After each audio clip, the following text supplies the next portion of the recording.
Chapter 1. Chapter Text. In a world where the impossible is an everyday occurrence, you'd think that everyone would be used to it. 80% of the world's population is the impossible, for Pete's sake. So why is it that a kid who can run at the speed of sound kicks up such a fuss? So what said kid got this ability by being struck by lightning? Other people have way crazier stories. I'm getting ahead of myself. At the moment, there is a green-haired 13-year-old currently donning a beat-up hoodie before exiting his room and heading towards the front door at 4:45 p.m. to go somewhere that would probably have him monitored by the HPSC. Izuku, honey, don't stay out too long. It's going to get dark soon. Inko Midoriya calls from the kitchen as she hears her son go to put on his shoes by the door. Even if he wasn't quirkless, he'd still be different from his peers. While they went to the arcade and movies, Izuku would rather spend his time conducting science experiments and analyzing. She supposes he gets that from his father. Yes, Ma. The boy replies as he finishes tying up his laces. I'll try and be as quick as I can. You know I can't help but to worry. I know. Izuku sighs fondly as he straightens up and places a comforting hand on her shoulder, which she gratefully holds. I promise I'll be safe. Dinner will be waiting when you get back. Thanks, he says, giving her a grateful smile before opening the door to leave. Love you, Ma. And just like that, he's gone. Love you too, my Aizu. Inko whispers as she watches her son speed walk down the building hallway. As soon as he reaches street level, Izuku breaks out in a dash.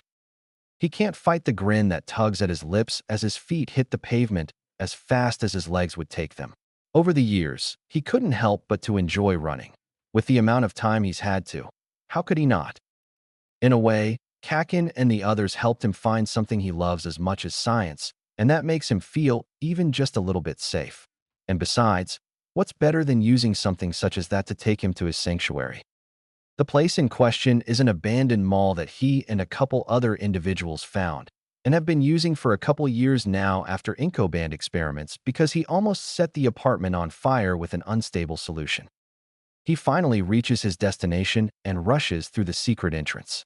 Upon scanning the area, taking the sight in with a small grin, he notices that for once, the space is unoccupied. Usually, there'd be at least 2 other people around at this time. Shrugging, Izuku heads to his lab, an area located on the 3rd floor underneath a sky roof that used to be an ice cream shop. After opening the modified roof, taking out his equipment, and starting up some music, Izuku readily gets to work. Hours quickly pass by and the air shifts. Not that Izuku pays attention. He doesn't even notice the chemicals rising out of their test tubes or the thunder that sounds a bit too close. What he does notice is the flash of light coming closer before everything goes black. Chapter 2. Izuku wakes up with the biggest headache he's ever had in his life. Ugh, what happened? He groans as he tries to sit up and cracks open an eye to survey his surroundings. From what he can tell, he's in a well-lit room with a couple medical equipment placed near his bed and supplies in a 5-shelf display case. Ah, you're awake. The voice of an unfamiliar, rather plain-looking man exclaims in English as he rushes into the room. The sudden intrusion startles Izuku enough that it causes the boy's fading headache to sharpen for a fraction of a second, drawing a sharp hiss from the boy. Oh, sorry. The man sputters, holding his arms out like he's trying to calm a scared animal. I'm so sorry. I didn't mean to startle you. But then again, who wouldn't be startled by a random stranger after waking up from a coma in an unfamiliar room? Sorry, did you just say coma? Izuku croaks. Yeah. The man says bashfully before briefly pursing his lips. My name is Dr. Reiji Harrison, and you, Izuku Midoriya, have been in a coma for 6 months. Wadash. The official report is that you were struck by lightning from a random storm. And I'm guessing that that's not the whole truth. It's better to give you the whole story first, so please be patient with me.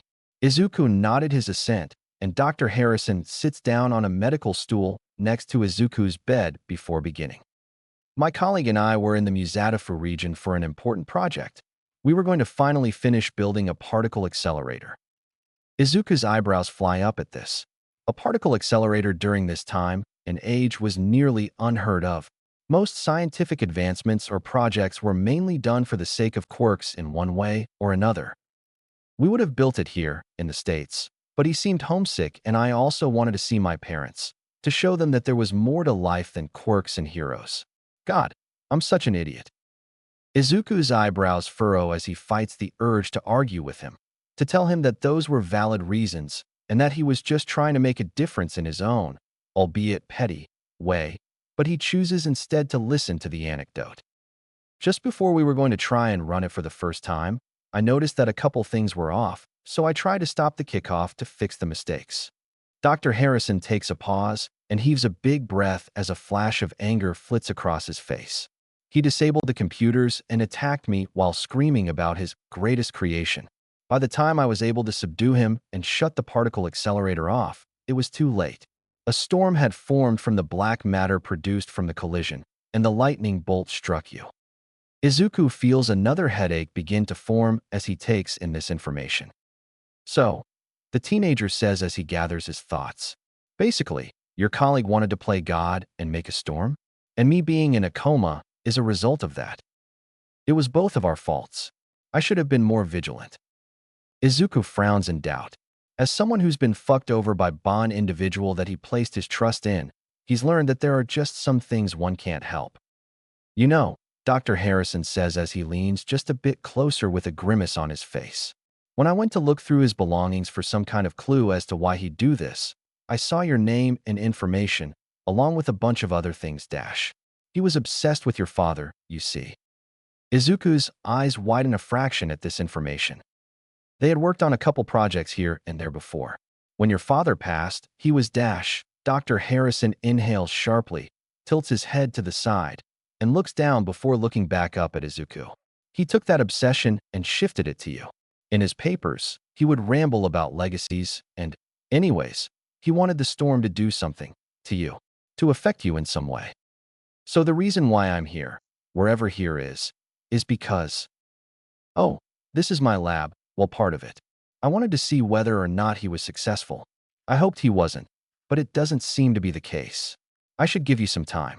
I'll be back with lunch. The doctor gently pats Izuku's knee as he takes his leave, and the boy does not hesitate to press his wrist to his eyes. His thoughts fly through his head at breakneck speeds, even more than they usually do, and all he can really discern from them is why. Why would someone get so obsessed that they're willing to go this far? Why risk their reputation? Izuku can't be the only one affected by the storm, right? So why mess with so many lives? Why didn't he just stay home? Izuku huffs a sigh and lifts his head towards the ceiling. He really should have stayed home. And oh God, his mom. He doesn't know if she's going to kill him or hold him until he dies of suffocation. Oh God, he groans as he rubs his face. This is a mess, I know, but we'll figure it out. Okay, Dr. Harrison says in a soothing voice as he reappears with a tray of food and a tablet under his arm. Izuku's attention zeroes in on the food being given to him, and he instantly digs in the second the tray rests on his lap. I called your mother. She's missed you and will be arriving in a couple days. Dr. Harrison continues as Izuku scarfs down his soup. I've also taken a peek at your vitals. Your muscular regeneration seems to be healing and improving at an accelerated rate, amongst other things. Izuku places the tray down and tries to shift closer to Dr. Harrison, but he miscalculated and accidentally elbowed the half-empty glass. Pinpricks dance through his body, and time seems to slow down as he watches the cup topple over. Wait a minute. Izuku looks around to find his surroundings under the same effect as flickers of yellow lightning danced across his vision, the doctor looking almost frozen with a weird look in his eye. Oh shit, is that supposed to be kindness? As the graphics on his tablet seem to lag. Izuku turns back towards the tray and carefully rights the cup, causing its contents to turn over with the movement. And just like that, everything returns to normal, with Izuku staring intensely at the glass and Dr. Harrison giving him a wide-eyed look. So super speed. Dr. Harrison breathes. Super speed. Izuku agrees. I had an inkling. Dr. Harrison confesses. But I wasn't 100% sure. This is good. Now we have a clearer picture of the next steps to take, right? Izuku nods his assent, still somewhat freaked out. We can wait till tomorrow to start. For now, I can give you a tour. The scientist phrases the last part, not wanting to force his guest into anything that he'd be uncomfortable with. Enough was already being forced on him. Okay. Due to the size of the facility, Izuku's questions, and the fact that the boy kept accidentally running into walls at certain intervals, the tour takes a few hours and ends with Dr. Harrison leaving Izuku to explore while he goes to order some supplies as the duo had agreed for Izuku to start training the next day. Izuku settles for hanging out in Dr. Harrison's expansive library, where he manages to read the entirety of the available published documents in a matter of seconds. Okay, he mutters, blinking in shock as the information settles. Okay. He looks around to see what else he could busy himself with when his stomach gurgles. Well, it had been hours since he's eaten.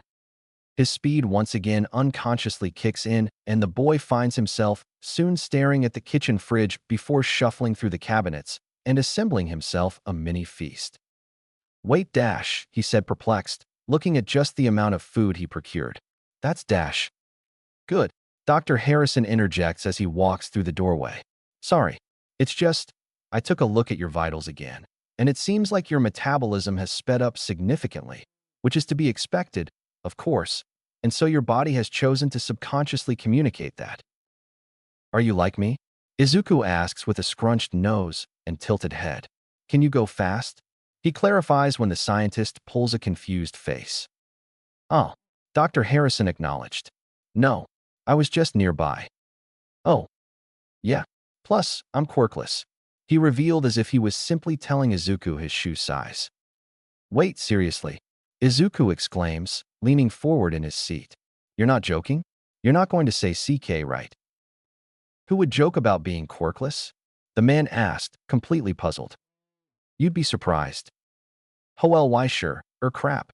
What's the world come to? You know I've heard worse, right? Mostly directed towards me. You do realize that that's not good, right? Dr. Harrison rebuts while frowning. Right. Izuku responds unconvincingly. The man's eyes narrow in suspicion and his eyebrows furrow as he slowly brings a finger up to point at Izuku.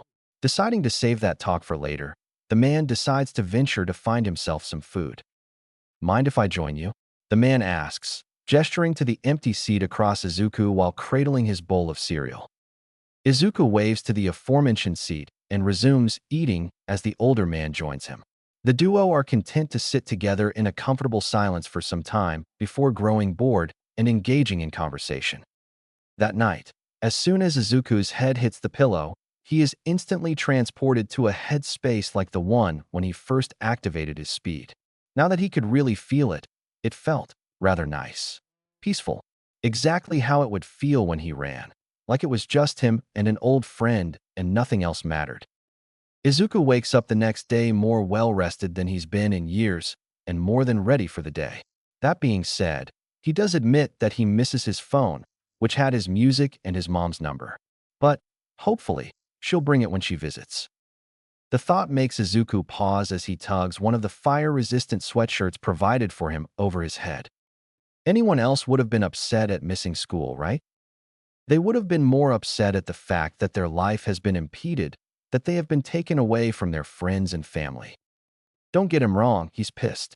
No one likes being a guinea pig, especially because of a strange obsession with one's family and an ornate desire to make some masterpiece of Frankensteinian proportions. Just thinking about what's happened to him fills him with rage and disgust in proportions that Bakugo wishes he could stir in him. But aside from that, there's not much Izuku can find to be upset about. He hated school and genuinely hopes that whatever training the doc has set up for him takes multiple years, just so that he can spend his free time in that amazing library. There are several books and papers he wants to read again. He had no real friends, and the people who'd share the abandoned mall with him were more like associates. The only person he'd actually miss would be his mom. Plus, putting aside how he got this ability in the first place and why, Izuku could not deny how much of a kick-ass opportunity this was. First off, he can run faster than a blink of an eye. Secondly, a brilliant scientist is helping him and spending time with him. Third, he's in a facility that he would honestly fight someone to visit. much less train in. Seriously, this place is kind of like a utopia for him. There was no way in hell he'd let anything ruin this. Realizing that he had spent a weird amount of time staring off into space, Izuku shakes himself off and dashes towards the room that Dr. Harrison said would be for training when he gave the tour. The doc tests his reflexes first, alongside his vitals, before delving into speed. As it turns out, he can travel at 650 miles per hour at the moment. His heart beats at an accelerated rate, and it seems some type of temporal shield surrounds him when his speed activates, preventing whiplash. So, what do you want to do now? Dr. Harrison asks as soon as the tests finish. What do you mean? Well, do you want to learn how to manage this dash? The scientist continues, gesturing to Izuku. If you want to keep it, that is dash. I do. Izuku interjects all too quickly. I do. Sure, the way I got it sucked, but it feels like something's clicked, something that I didn't even know was out of place. A gentle look overtakes the older man's face as he observes the young speedster. So, I'm guessing you want to do option 3. He concludes after clearing his throat. Train to reach your utmost potential, which, from what I can tell, is incalculable. The resulting grin is almost too bright. It's going to be a pretty long road, and I'll have to hash some things out with your mom. The elder warns. Sounds pretty good to me. The boy responds as his grin sharpens. Chapter 3. Izuku carefully cradles the boxes in his arms as if they were precious cargo as he crosses state lines, which they were. Seeing as the Quirk laws and food in the States were vastly different from Japan, these were two things he was going to miss immensely, running at breakneck speeds wherever he wanted, and getting New York pizza straight from its source. A large grin tugs at his lips as Izuku closes his eyes for a brief moment to savor the feeling of cutting through the air, of the way his feet would hit the pavement with each stride, before he snaps his eyes open just as a certain, all too familiar, feeling begins to overtake him. After all, the last time he heeded it, even just a little, he broke the sound barrier, and there's way too many cars to get away with doing that at the moment. Izuku finally reaches his destination in front of a still-packing Dr. Harrison with his cargo. Got lunch? Izuku crows with a bright smile, to which Dr. Harrison answers in kind. Did you happen to pick up pineapple and anchovy? Yeah, Ray. Izuku responds with distaste dripping from his voice. I got the cursed pizza. It's not cursed, you just have basic tastes. Okay, Boomer. The elder gasps dramatically at this before ruffling the greenette's hair. Punk, he says fondly, receiving a bright grin in response before the young speedster dashes to the kitchen to dig in. Another thing he was going to miss was this. Call him selfish, but he liked it being just him and Ray. Don't get him wrong, he missed his mom, but he could never talk with her the way he did Ray. It reminded him of his dad and how they'd talk deep into the night and joke around, which he knows he shouldn't think about when thinking about Ray, but it just fits. And he's excited to go to UA. Again, don't get him wrong, but he just knows that the bonds he might form will most likely never be as strong as with Ray, which makes him all the happier that the scientist is coming with him. The man had struck a deal with Nedzu about a year ago, when the quirked animal had contacted them regarding Izuku's attendance at UA, for him to oversee Izuku's training at the school and modify his schedule in exchange for him to co-teach the heroics class as an in-house trainer. Of course, he saw it as a small price to pay to keep his promise to Izuku. Not that the promise was the only reason why he wanted to stay by the young speedster's side. After all, they did spend 2 years together, training, eating, venting, learning. He would be lying if he said he didn't see the young speedster as a son. Additionally, Ray decided to use the particle accelerator site as a place for after-school training and for them to conduct any experiments that may pop up in their minds. Which is why they were packing up just about the whole facility.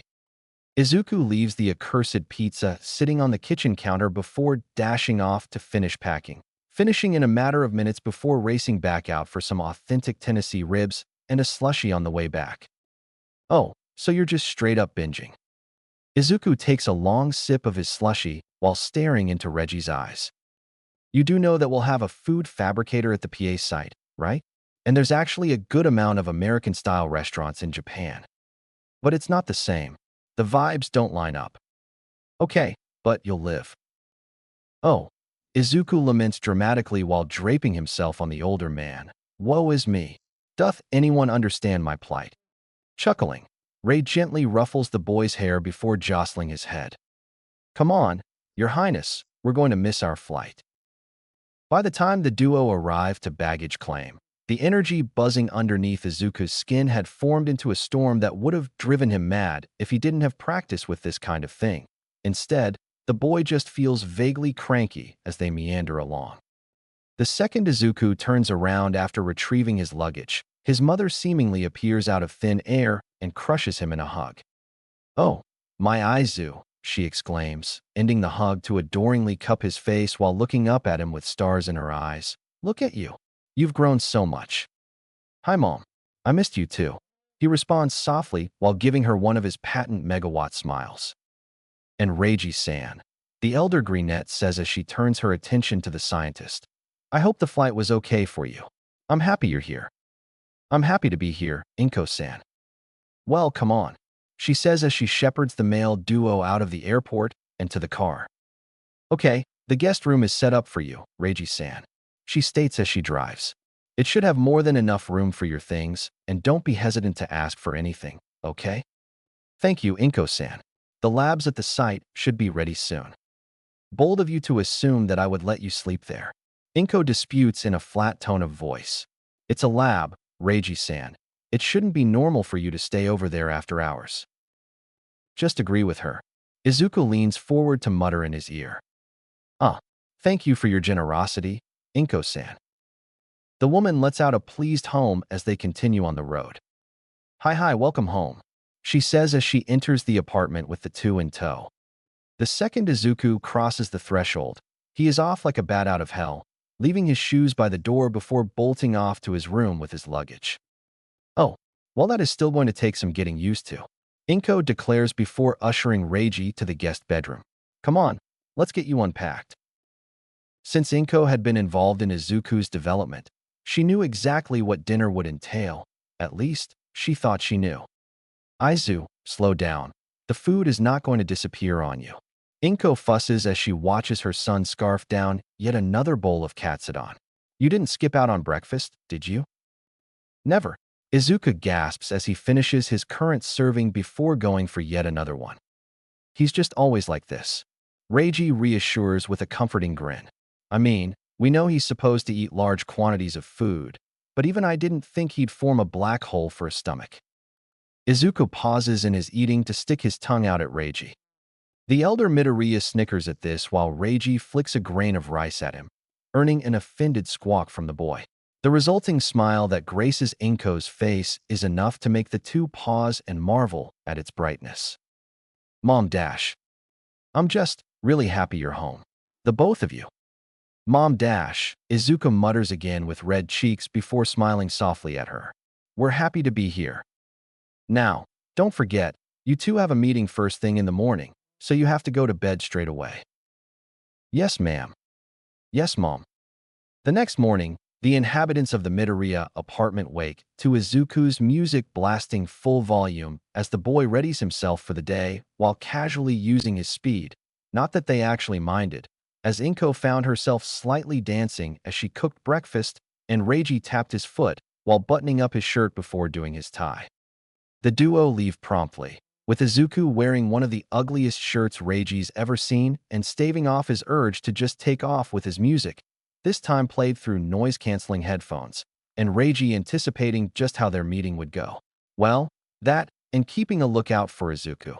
Even though the kid had plenty of self-control, there was the occasional moment where the boy would vibrate or tap his foot while using his speed without paying attention, and he didn't want them to get stopped by some pro hero or something. A tired-looking man greets them at UA's front gate, introducing himself as Aizawa Shoyuta as he escorted them to the principal's office. Thank you, Aizawa-kun. Don't go just yet, please, Nedzu says with a chipper voice. Welcome, Harrison-san and Midoriya-kun. Please, sit down. Would any of you like some tea? Yes, please. Izuku replies while Reiji and Aizawa politely decline. We are convening today to discuss the specifics of Midoriya-kun's schedule for the upcoming school year. Aizawa-kun, you are here because you are going to be Midoriya-kun's homeroom teacher and are privy to the information being exchanged in this meeting. Nedzu begins as he slides a cup of black tea towards Izuku and pours some for himself before clapping his pause and finality at the end of his sentence. Now, shall we begin?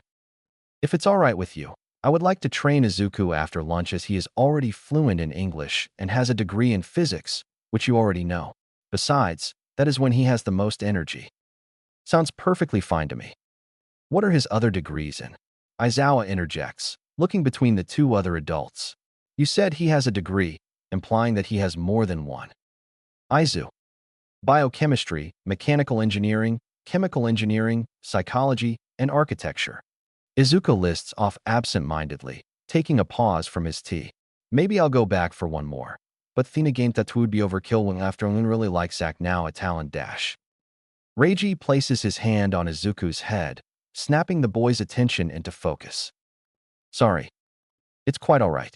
If anything, the few words that I was able to decipher gave a wonderful inkling into your thought process which, in turn, could help me figure out just how to make this beneficial for you. Nedzu reassures him.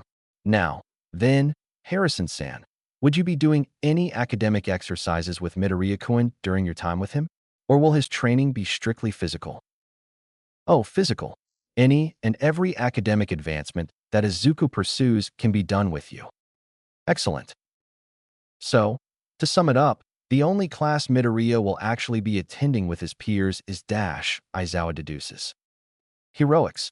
Nedzu confirms with a cheer. Don't you think he should take more classes with his peers? You know, form bonds, be a kid. I'll have homeroom and lunch with them. Izuku states indifferently. That's not much time to properly interact with your classmates.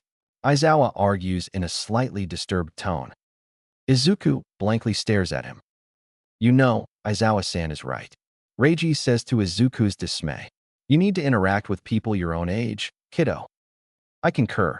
Nedzu chimes in. How about this? Tuesdays and Thursdays will be with me, and the rest of the week will be with his peers. Izuku tentatively raises his hand. Yes, Midoriya-kun. Do I have to pay attention to the class, or can I use the time as a study hall? I don't see why not. Nedzu agrees. Now that that's settled, I have prepared a quick test for you, Midoriya-kun, for me to see what I can use to construct a lesson plan. Meanwhile, I am sure Aizawa-kun has a few questions for you, Harrison-san. Nedzu guides the young man to a desk in the corner while the other two men talk about the logistics of Izuku's attendance and Reiji's involvement. 1 hour and 45 minutes later finds the duo leaving Nedzu's office and the school. Had fun, kiddo? Reiji asks as they walk to the train station. Yupperini. The test was fun and beating Nedzu in chess was even more so. Izuku chirps in response. That was one of the most terrifying sentences I've ever heard, kiddo. Reiji says in a cold sweat. Chapter 4. Music once again fills the Midoriya residence as its occupants get ready for the day, one of whom by using his speed. Izuku, don't forget your handkerchief. And snacks. And train card. Check, check, and check, Mom. All ready for the day. He responds as he sits at the table, scarfs a couple of servings down, cleans after himself, and heads for the door. And watch out for the sweets. Oh, Mom. He protests as Reiji fixes his tie. I mean it, Izuku. You already have a lot of energy. I don't want you to get hopped up on sugar and go into overdrive. She says as she rushes over to the two males and makes Izuku lean down so she could fuss with the top of his head. Thankfully, he had gotten a haircut the day before, leaving the only curls needing to be tamed at the top of his head. You know she has a point. Reiji points out as he goes to put on his coat and shoes while Inko gives up on her mission. Yes, Mom. Izuku sighs dejectedly as he kneels down to lace up his polka dot Converse. We're off. Love you. Izuku places a kiss on her cheek before following Reiji and shutting the door behind him. Love you too. Inko whispers fondly to the closed door. As soon as Reiji and Izuku enter the monumental school, they head their separate ways. Reiji to the staff lounge and Izuku to the 1A classroom. After some searching, Izuku finds his destination and slides open the downright massive door to the side of what he could only describe as the love child of RoboCop, and one of those blue people from that Daft Punk video arguing with, yelling at, one of his least weight, no, his least appreciated person. Somehow, he garners the two's attention and soon finds himself with a face full of Robotine. Ah, hello there. My name is Ida Tenya. Pleasure to make your acquaintance. The Robotine exclaims. DKU, you damn nerd. What the hell do you think you're doing here? The ashen blonde screeches as he shoves Ida aside to rush Izuku. Time slows down as Bakugo's hand draws closer. As Izuku takes a step backwards, he notices two presences behind him and turns around to spot a brown-haired girl and Aizawa in a. What the hell is that? Shaking his head clear, Izuku elects to find an available seat and watch the ground intensely before what is obviously the teacher comes in. Good to know at least one of you has awareness. Although I don't exactly approve of the use of Quirk, I can excuse it in this situation. The man speaks dully. It took the rest of you 8 seconds to be quiet. You kids aren't rational enough. I'm your homeroom teacher, Aizawa Shoyuda. He finishes, unzipping his. Oh, it's a sleeping bag. He then stands up, revealing a plain black jumpsuit underneath with a white scarf wrapped around his neck. Put these on and head out to the field. Aizawa pulls out a gym uniform and tosses it to the brown-haired girl, who is still standing by the door. Then he stacks the rest on the front podium. Locker rooms are labeled. Let's go. Even without using his speed, Izuku was the first out onto the field where Aizawa and Reiji were waiting. Right, Izuku, Aizawa-san and I were just talking. You're not going to be going full speed during these next tests. Okay. The scientist explains upon spotting the young speedster before taking his tablet from its place tucked underneath his arm and tapping at it. Got it. Also, what tests? Izuku asks conversationally. Who's that? Another kid interjects as the rest of their classmates begin to join them on the field. This is Harrison Reiji. He will be this class's physical trainer and co-heroics teacher. Said man looks up and gives a lazy salute at the explanation. Anyway, we're here to do a Quirk apprehension test. Aizawa reveals as the rest of the class finally arrives. A Quirk apprehension test? But sir, what about the entrance ceremony? And orientation? The brown-haired girl asks. A future hero doesn't have time for events like those. I have 3 years to make you into pros. UA prides itself on unrestricted school traditions, and the teaching styles are the same. That means I get to teach you however I see fit. What about Harrison-sensei? What about me? Reiji questions as he pauses from his work to gaze at them with a quirked eyebrow. Moving on, you all have been doing physical fitness tests since you were in junior high. Those averages are without quirks, which is completely illogical for a hero school. Aizawa pulls the focus to the matter at hand.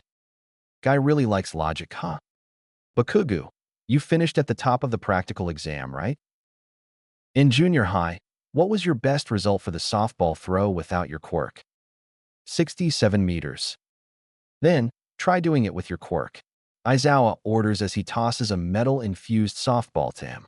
You can do whatever you want as long as it's within the circle. Give it all you got. Then, well, wait for it. Die. Bakugo roars as he launches the ball into the air with an extensive blast. Yup. Know your own maximum first. Aizawa continues as the ball finally lands on the other side of the field. That is the most logical way to form the foundation of a hero. Reiji gently elbows him and hands over a screen, which Aizawa displays to the class. 705 meters? The class, with the exception of Izuku and a kid with peppermint hair, exclaims. What's this? It looks fun. A amoxicillin pink girl with horns cheers. Izuku can feel his consciousness nearly ascend to another plane of existence as soon as he sees Aizawa's face morph into a scowl. It looks fun, huh? Aizawa remarks gravelly as Reiji purses his lips and buries his face in his tablet. You have 3 years to become a hero. Will you have an attitude like that the whole time? An unsettling grin spreads across their homeroom teacher's face, sending a chill up Izuku's spine. All right. He continues with said grin. Whoever comes in last place in all 8 tests will be judged to have no potential and will be punished with expulsion. Huh. The majority of the class exclaims while Izuku saw this coming from a mile away. For a bunch of hero hopefuls, they don't have much awareness. Last place will be expelled. The brunette says. But it's the first day of school. No, even if it wasn't the first day of school, this is too unfair. Izuku openly winces at that and speaks before he can stop himself. Life isn't fair, he says with an awkward chuckle. I mean, there's people who don't care about whose lives they ruin, natural disasters, villains, crime, accidents. To expect anything to be fair despite these is a bit wild, don't you think? Midoriya is correct. If you wanted to go talk with your friends at Wick D's after school, too bad. For the next 3 years, UA will do all it can to give you one hardship after another. Welcome to the UA Hero course. Go beyond. Plus Ultra. A cloud of determination blankets the class as their teacher's words settle in. First came the 50-meter dash. Robotine was paired off against an actual human frog and completed the test in 3.04 seconds, which was, admittedly, impressive, while the frog got 5.58. Though Izuku couldn't shake off a disgruntled feeling that bloomed in his gut as he watched how his peer saw his speed. Oh, he and Aizu are going to have so many problems with each other. Reiji mutters next to Aizawa. Why? Aren't their quirks similar to one another? Yeah, but they view it in different ways. How so? Izuku feels. For him, running, his speed is more than just a quirk or tool. He describes it as feeling a pull, and every time he follows it, it's like he experiences more of himself and his surroundings, or something like that. Meanwhile, Ida is the opposite. The 50-meter dash tests continue and finally, Izuku gets pitted against Bakugo. The instant the little robot tells them to go, time slows down once again, and Izuku gets up from his runner's position to calmly jog to the end line with his telltale lightning trailing behind him. 0.16 seconds. The little robot reads out to the astonishment of everyone except Izuku, Aizawa, and Reiji. Then came the grip test. As he watched everyone crowd the multi-armed peer who had gotten 540 kilograms, Izuku stealthily vibrates his hand and phases it through the meter, breaking it. Izuku easily clears the standing long jump, having had jumped farther before. The repeated side steps, beating the little grapist who had used his hairballs to accomplish the task. The ball throw, vibrating in place to generate enough energy for a lightning throw, and screeching "Waii" as he sends the ball flying. He got 769 meters. The class, except an embittered Bakugo, cries. Nice. Reiji snickers before clearing his throat and typing the data into his tablet. That's IT. You damn DKU. How are you doing this? Bakugo roars as he charges the blank-faced Viridian speedster, his palms sparking. Who do you think you are, huh, bastard? Answer me. Just before Bakugo could reach his target, the cloths of Aizawa's capture scarf cocoon him in a vice grip as his hair floats and his eyes flash red. Something tells me you're going to make me use my quirk a lot throughout this year. Wait a minute. Someone blurts. You are Eraserhead, aren't you? An underground hero who mainly works at night and who can erase the quirks of whoever he looks at. Is that the kid? Reiji mutters next to Izuku as everyone's attention was on their homeroom teacher. Yup. Izuku replies, bored, eliciting a low grunt from the scientist. We're wasting time.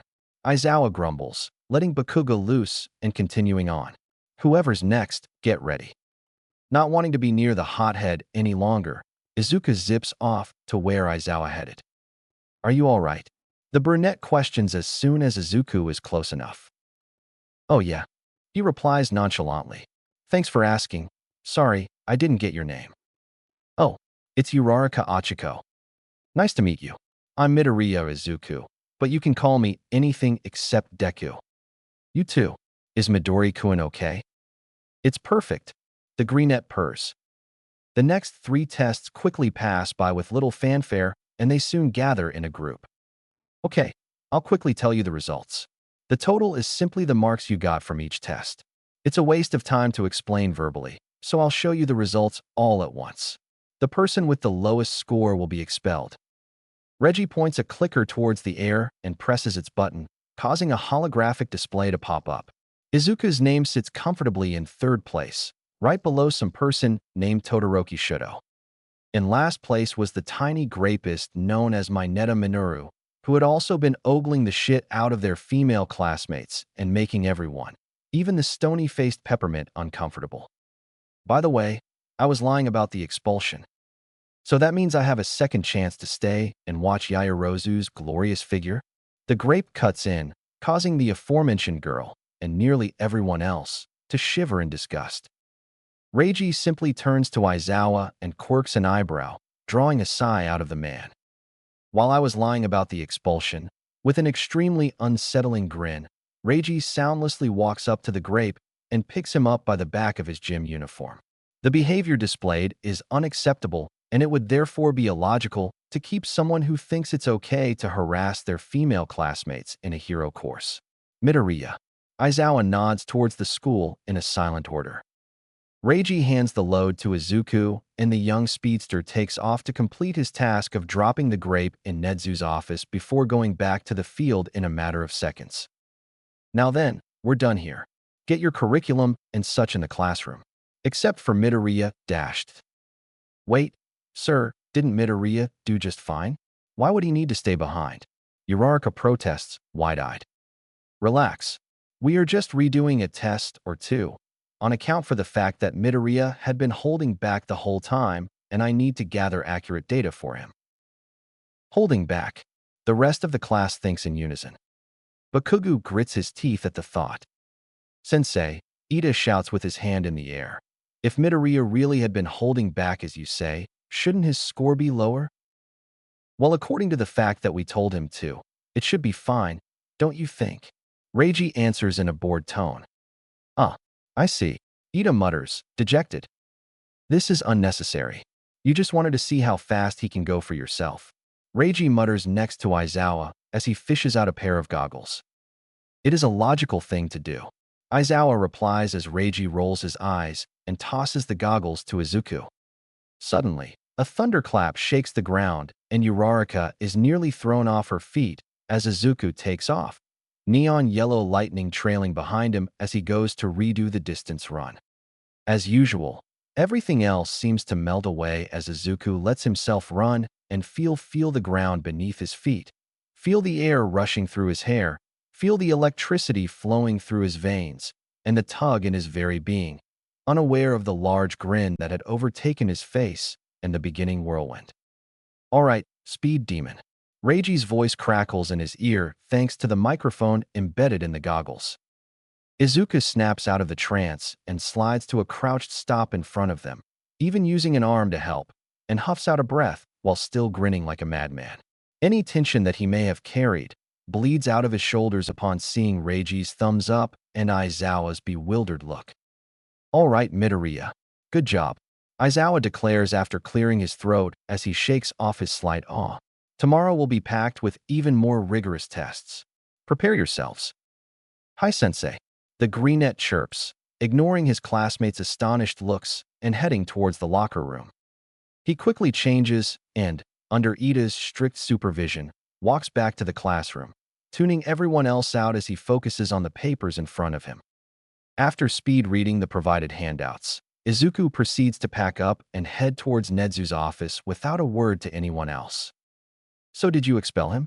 Or did you just dump him in another class? Izuku asks as soon as walks through the door. It was decided to put him in general studies and have him undergo a sexual harassment and behavioral workshop. If he fails to attend, or if it seems like nothing has changed with him, it has been agreed to expel him then. Nedzu answers as he pours tea in a teacup and slides it towards Izuku, who eagerly picks it up and takes a sip. Should you really be telling this to another student? Aizawa questions. There's no harm done, Nedzu says airily as he pulls the chessboard closer to him and Izuku and sets the pieces up. Now then, shall we start? Please. Izuku answers with a sharp grin of his own, and Aizawa eagerly takes his leave. So how was your first day? Inko anxiously asks as they eat, or in Izuku's case, plows through dinner that night. I must fret. It was great. Reiji tiredly translates. Got rid of a kid that kept harassing his female classmates. Seriously, the thing he said when he found out he was safe after the tests made me almost punt him across the field. Oh dear. Did he get expelled? Nope. Izuku answers while he swallows his food. They just transferred him to general studies and signed him up for a behavioral workshop. I see, Inko says, sounding a bit too crestfallen. But if he doesn't go, or doesn't change, then he'll be expelled. Oh good, she chirps, her mood instantaneously picking up. I also may have made an acquaintance. Really? Oh, Aizu, wait, they're your age, right? Yes, Mom. Izuku confirms, slightly affronted. Aizu. Inko cries, tears gathering in her eyes. My Aizu. I'm so happy for you. Gee, thanks, Ma. I just want you to finally have friends your own age. It hurts so much to see you be deprived of that when you were younger, to the point where you just closed in on yourself. And yes, you have Reiji, but we both know a parental figure or a teacher isn't the same as a friend, no matter how close or easygoing the relationship is. Parental figure, Reiji repeats, shocked and with a light blush dusting his cheeks. Oh, come on, dear, you're not fooling anyone. I will admit, it's nice to see him have a father figure who cares so much about him again. Does this mean I can finally call you Pops without it being awkward? Izuku proposes with a shit-eating grin. Not during class. Okay, I don't want to be swarmed with questions, or, in Bakuga's case, accusations anyways. I wonder what happened to him to make him behave this way. Inko ponders as she stands to collect everyone's plates, only to be beat to it by Izuku. A superiority complex thanks to always being told he's the best by everyone around him, and an inferiority complex thanks to underlying issues with having to always live up to everyone's expectations, knowing that if he doesn't, if he lets his humanity show even a little, he'll be viewed as I was, which is weak. And let's be honest, being viewed as anything but strong in this country is basically a death sentence. The speedster surmises as he washes the dishes and takes out dessert along with the appropriate plate and utensils. Geez, kid. Am I wrong? The adults purse their lips while adopting considering expressions before blowing their cheeks out and serving themselves dessert. Though they didn't verbally agree, Izuku knew he was right. Chapter 5. How many cups have you had so far? Reiji questions warily the next morning, clearly referring to the steaming mug of coffee nestled in Izuku's hands. I don't know what you're talking about, the young speedster retorts, lightly glaring. Reiji tilts his head at his son and tries to take the mug away, only for the hellion to quickly chug the liquid while maintaining eye contact. You agreed to this, the greenette states in a quick voice once he finishes with an imperceptible tension in his shoulders. I did, and I have no regrets. What is this? Fatherly tenderness? In my Christian household, he quips as he places his mug in the sink, the tension bleeding out as he does so. Oh, go get ready. Reiji sighs dramatically as he ruffles his son's hair. Sure thing, Pops. Gremlin, the man mutters fondly before fixing a cup of his own and beginning breakfast.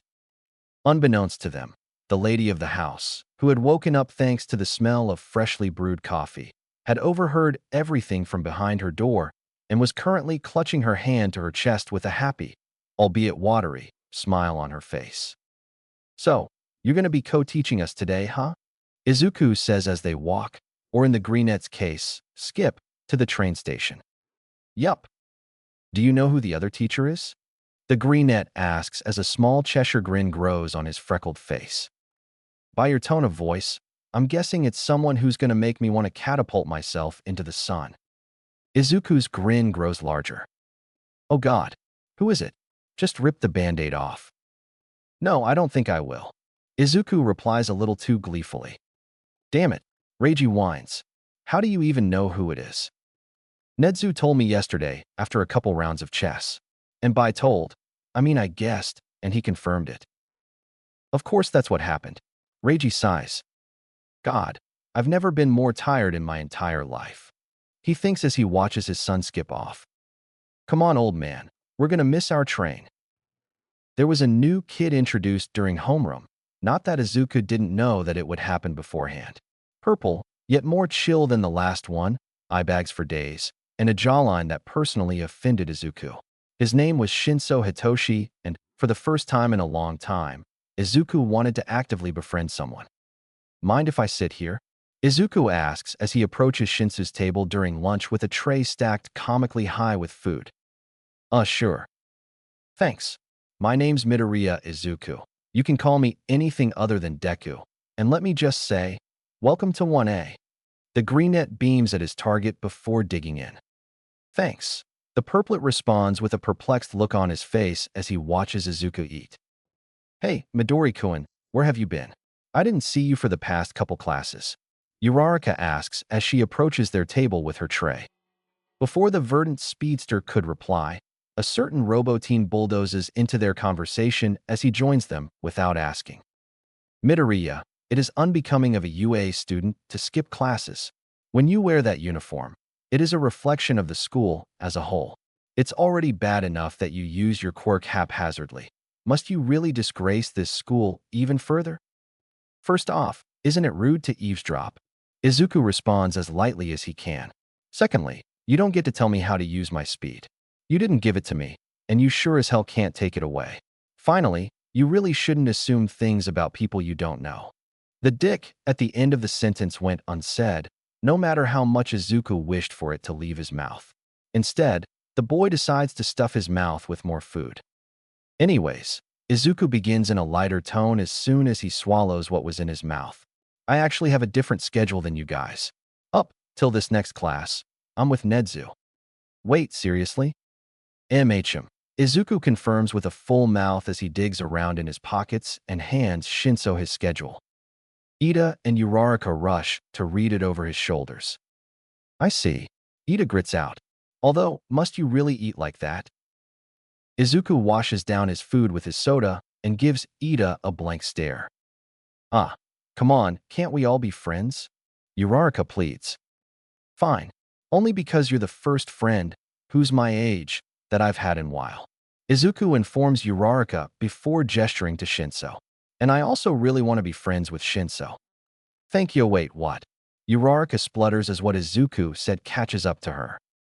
Why? Shinso asks at the same time. It's your vibes. Izuku answers. My quirk is brainwashing. Shinso discloses as if to make a point that Izuku was just all talk, that he was just like just about everyone else in their society. Sweet. Can do a lot of good with that. You're not joking. Shinso observes, dazed. Of course not. Midori-kun is right. Imagine how many hostage situations you can solve. Uraraka answers for the eating greenette, joining in on the conversation. Or talking someone down from a suicide attempt. Or stopping a rampaging villain. In short, your quirk is perfect for heroics, Shinsu-kun. Ida concludes for them.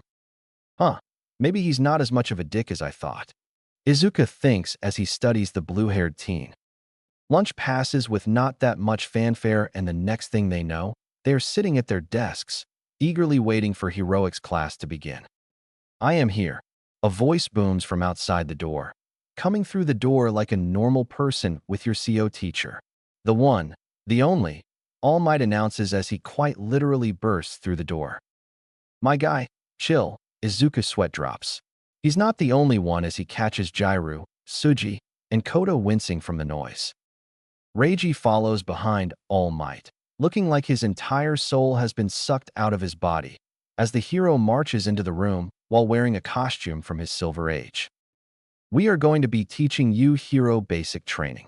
It is a subject where you train in different ways to learn the basics of becoming a hero. You'll take the most units of this subject. Let's get right into it. You all will be inspecting the costumes that have been submitted for this class to see what works and what needs to be changed. Reiji grounds out with a finality that made it seem like he had just finished arguing about it, which he most likely did. As soon as he finishes talking, Reiji brandishes a remote and clicks it, causing racks holding metal cases with numbers printed on the side to smoothly slide out of the wall while All Might points in their direction. After you change, we will gather in ground beta to test them out. Yes, senseis. The class responds before they go and grab their assigned cases. Izuku's eyes light up the instant they catch sight of the contents of his case, and he can't stop himself from using his speed to set the included letter written by Reiji aside and don the gear. I'm gonna marry whoever helped make this, I swear, even if it's the last thing I do on this earth. Izuku mutters excitedly as he runs his hands over his torso and arms.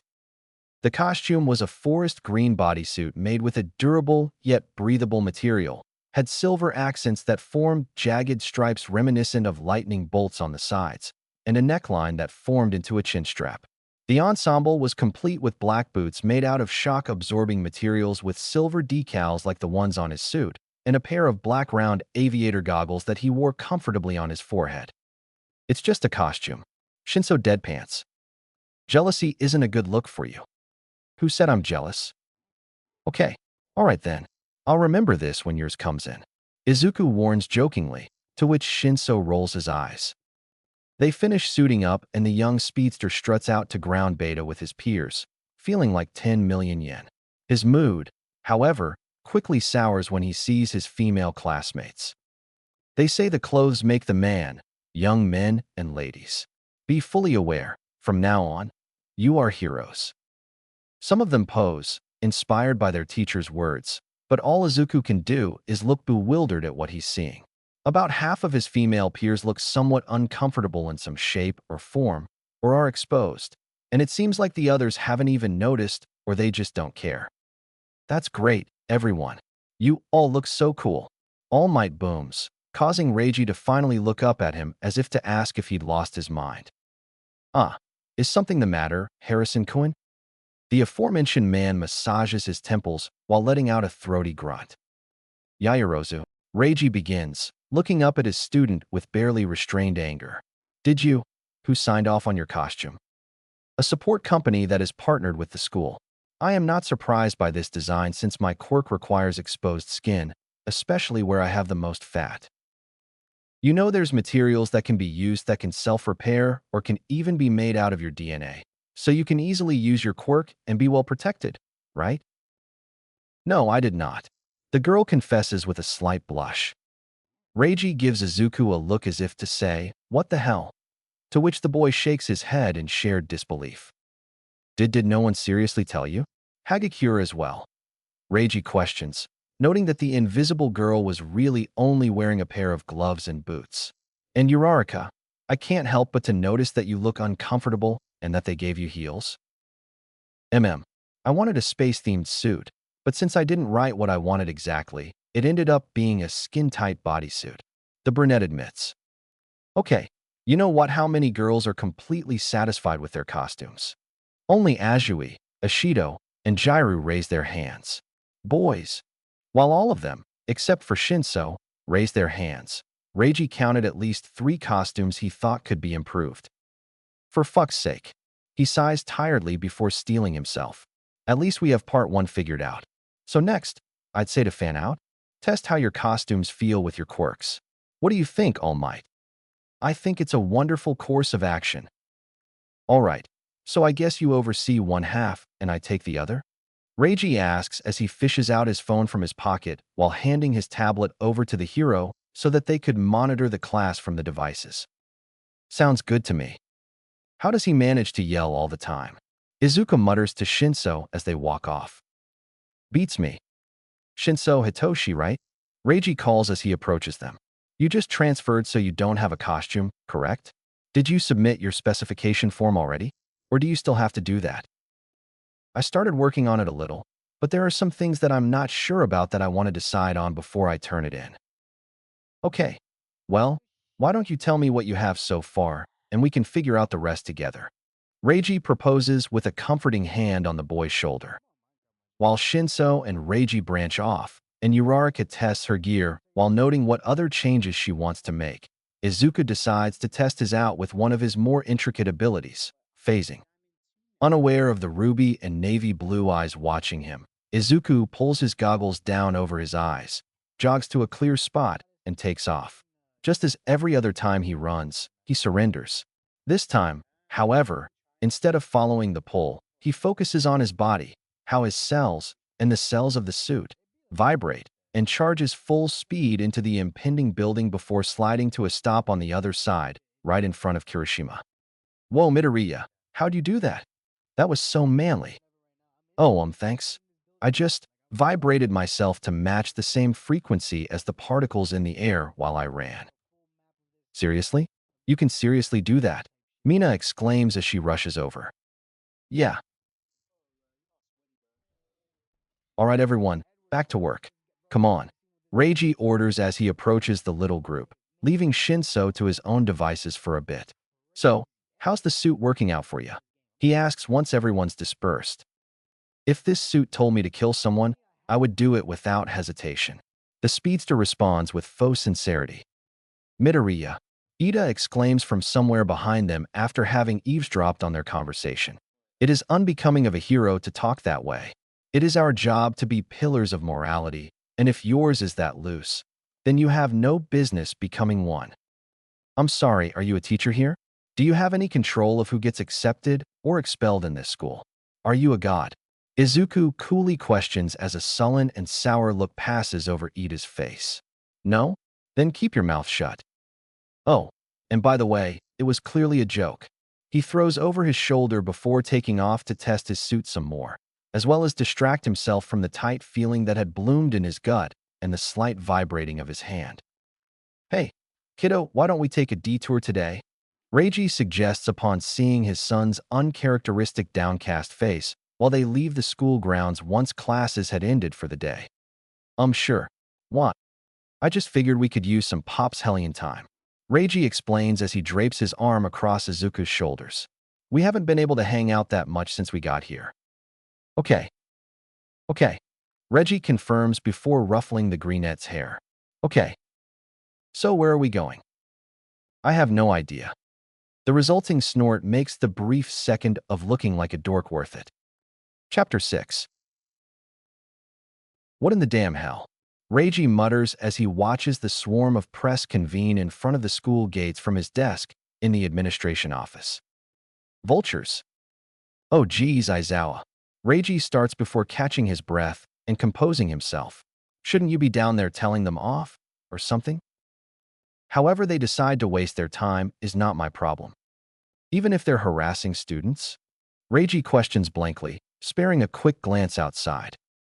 Aizawa follows his associate's line of sight and catches the spectacle of an overzealous reporter physically stopping a student from walking past them and shoving a microphone into his face.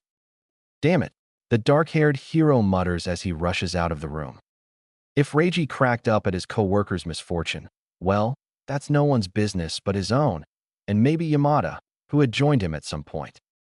Hey, Midori-kun. Uraraka greets as she enters the classroom and approaches Izuku's desk. How about those reporters, huh? Yeah, they looked really annoying. Looked, Uraraka repeats incredulously. Didn't they talk to you? Nah, got here before they showed up. Midoriya, how unexpectedly assiduous of you. I am pleased to hear that you are taking your responsibilities as a student seriously. Ida joins in. Thanks. Izuku drawls before looking over at Shinso and making an indiscernible face that the purple-haired boy is miraculously able to decipher and reciprocate. Be nice. Uraraka admonishes under her breath after gently elbowing Izuku's shoulder.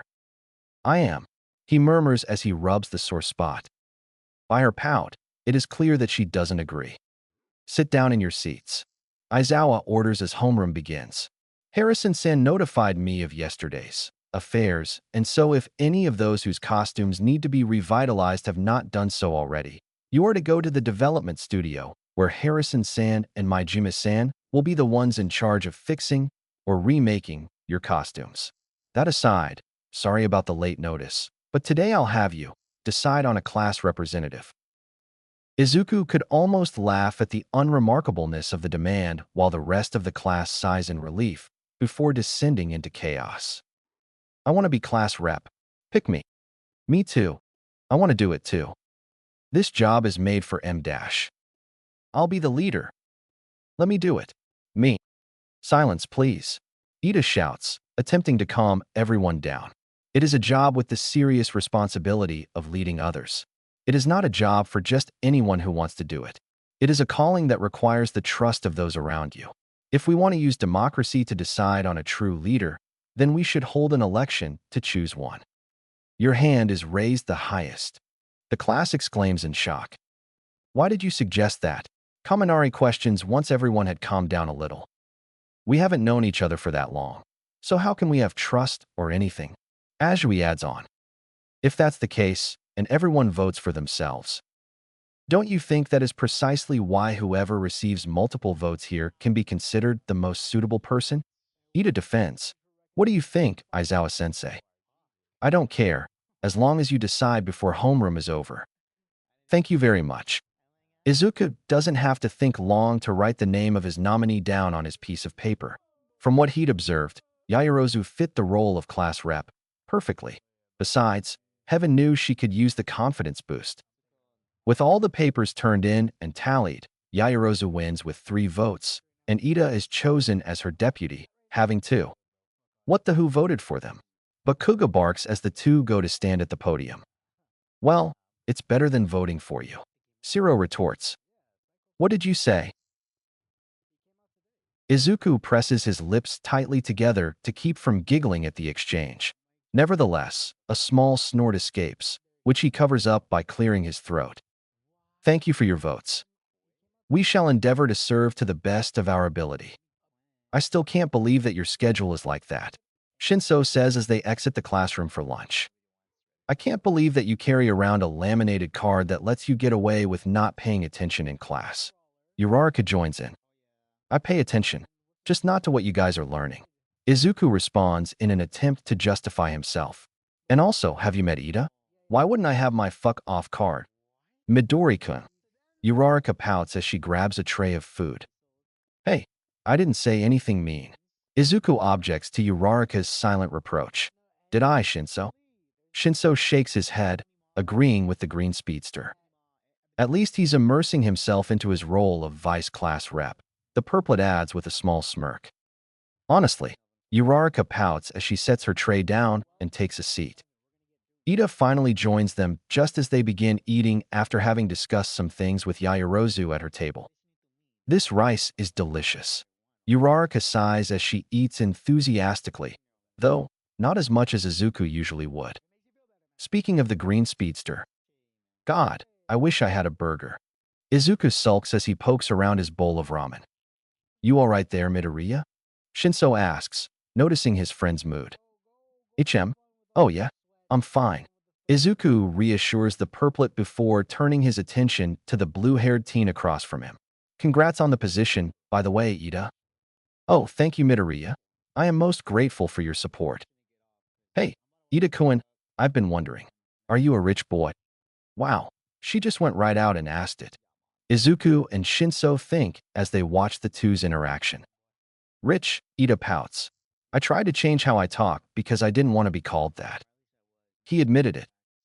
The look that had blossomed on Uraraka's face is one that resonates deeply in Izuku and Shinsu's beings, the look of a broke bitch. Yes, my family has been heroes for generations. I'm the second son. Shinso let out an impressed whistle while Uraraka exclaims in amazement. Do you know the turbo hero, Ingenium? He's a really popular hero who has 65 sidekicks working at his Tokyo agency, right?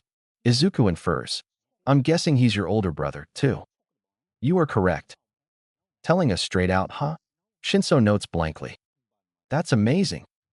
He is a likable hero who honors the rules and leads people.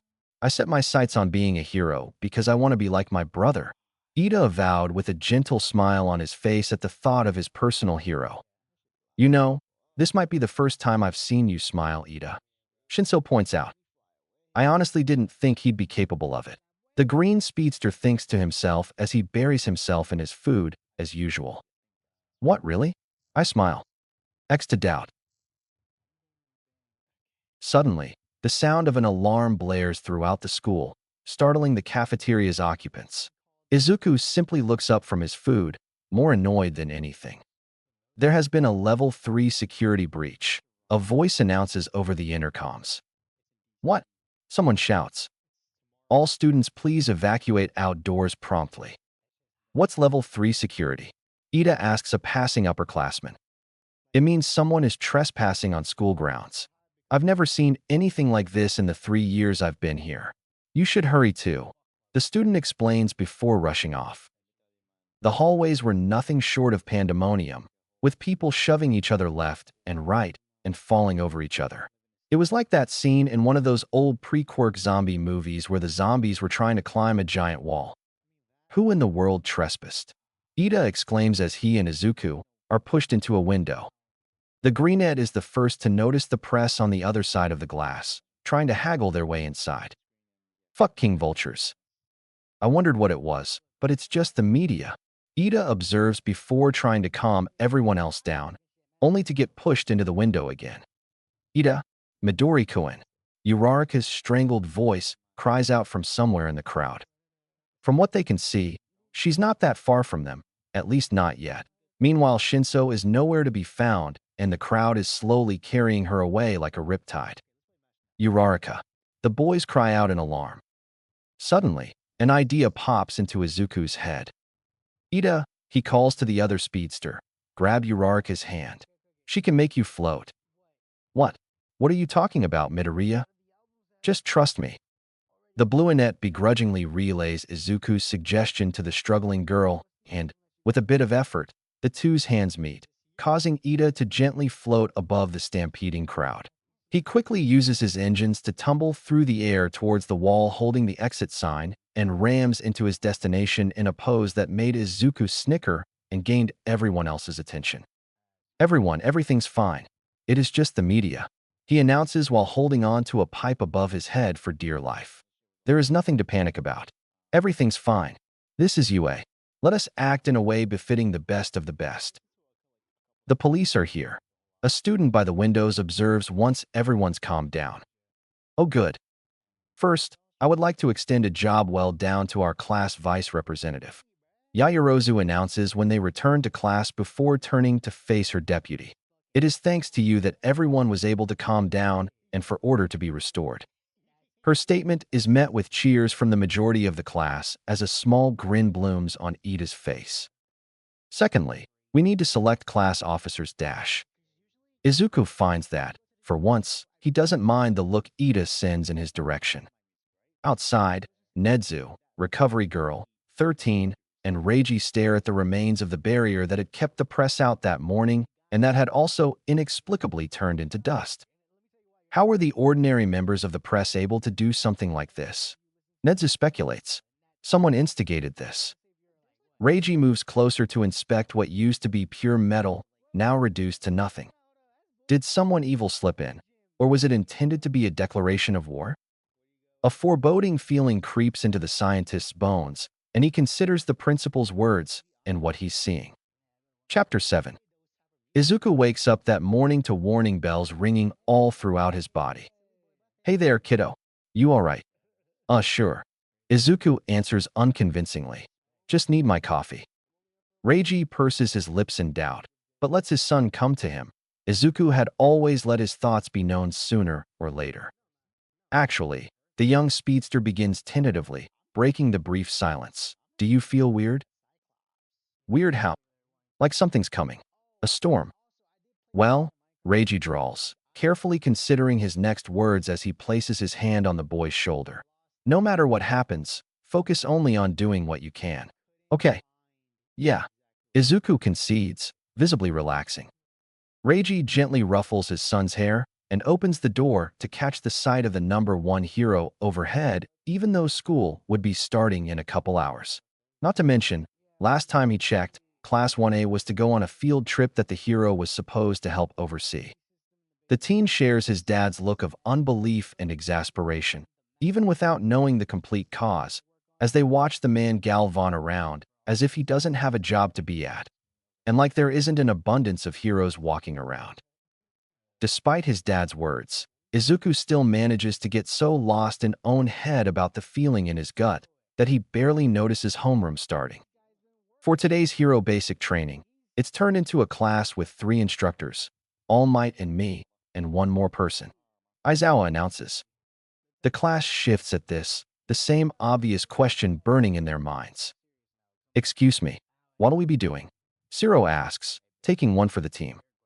The seasoned hero dramatically brandishes a white card with the word rescue printed on in bright blue, blockish letters.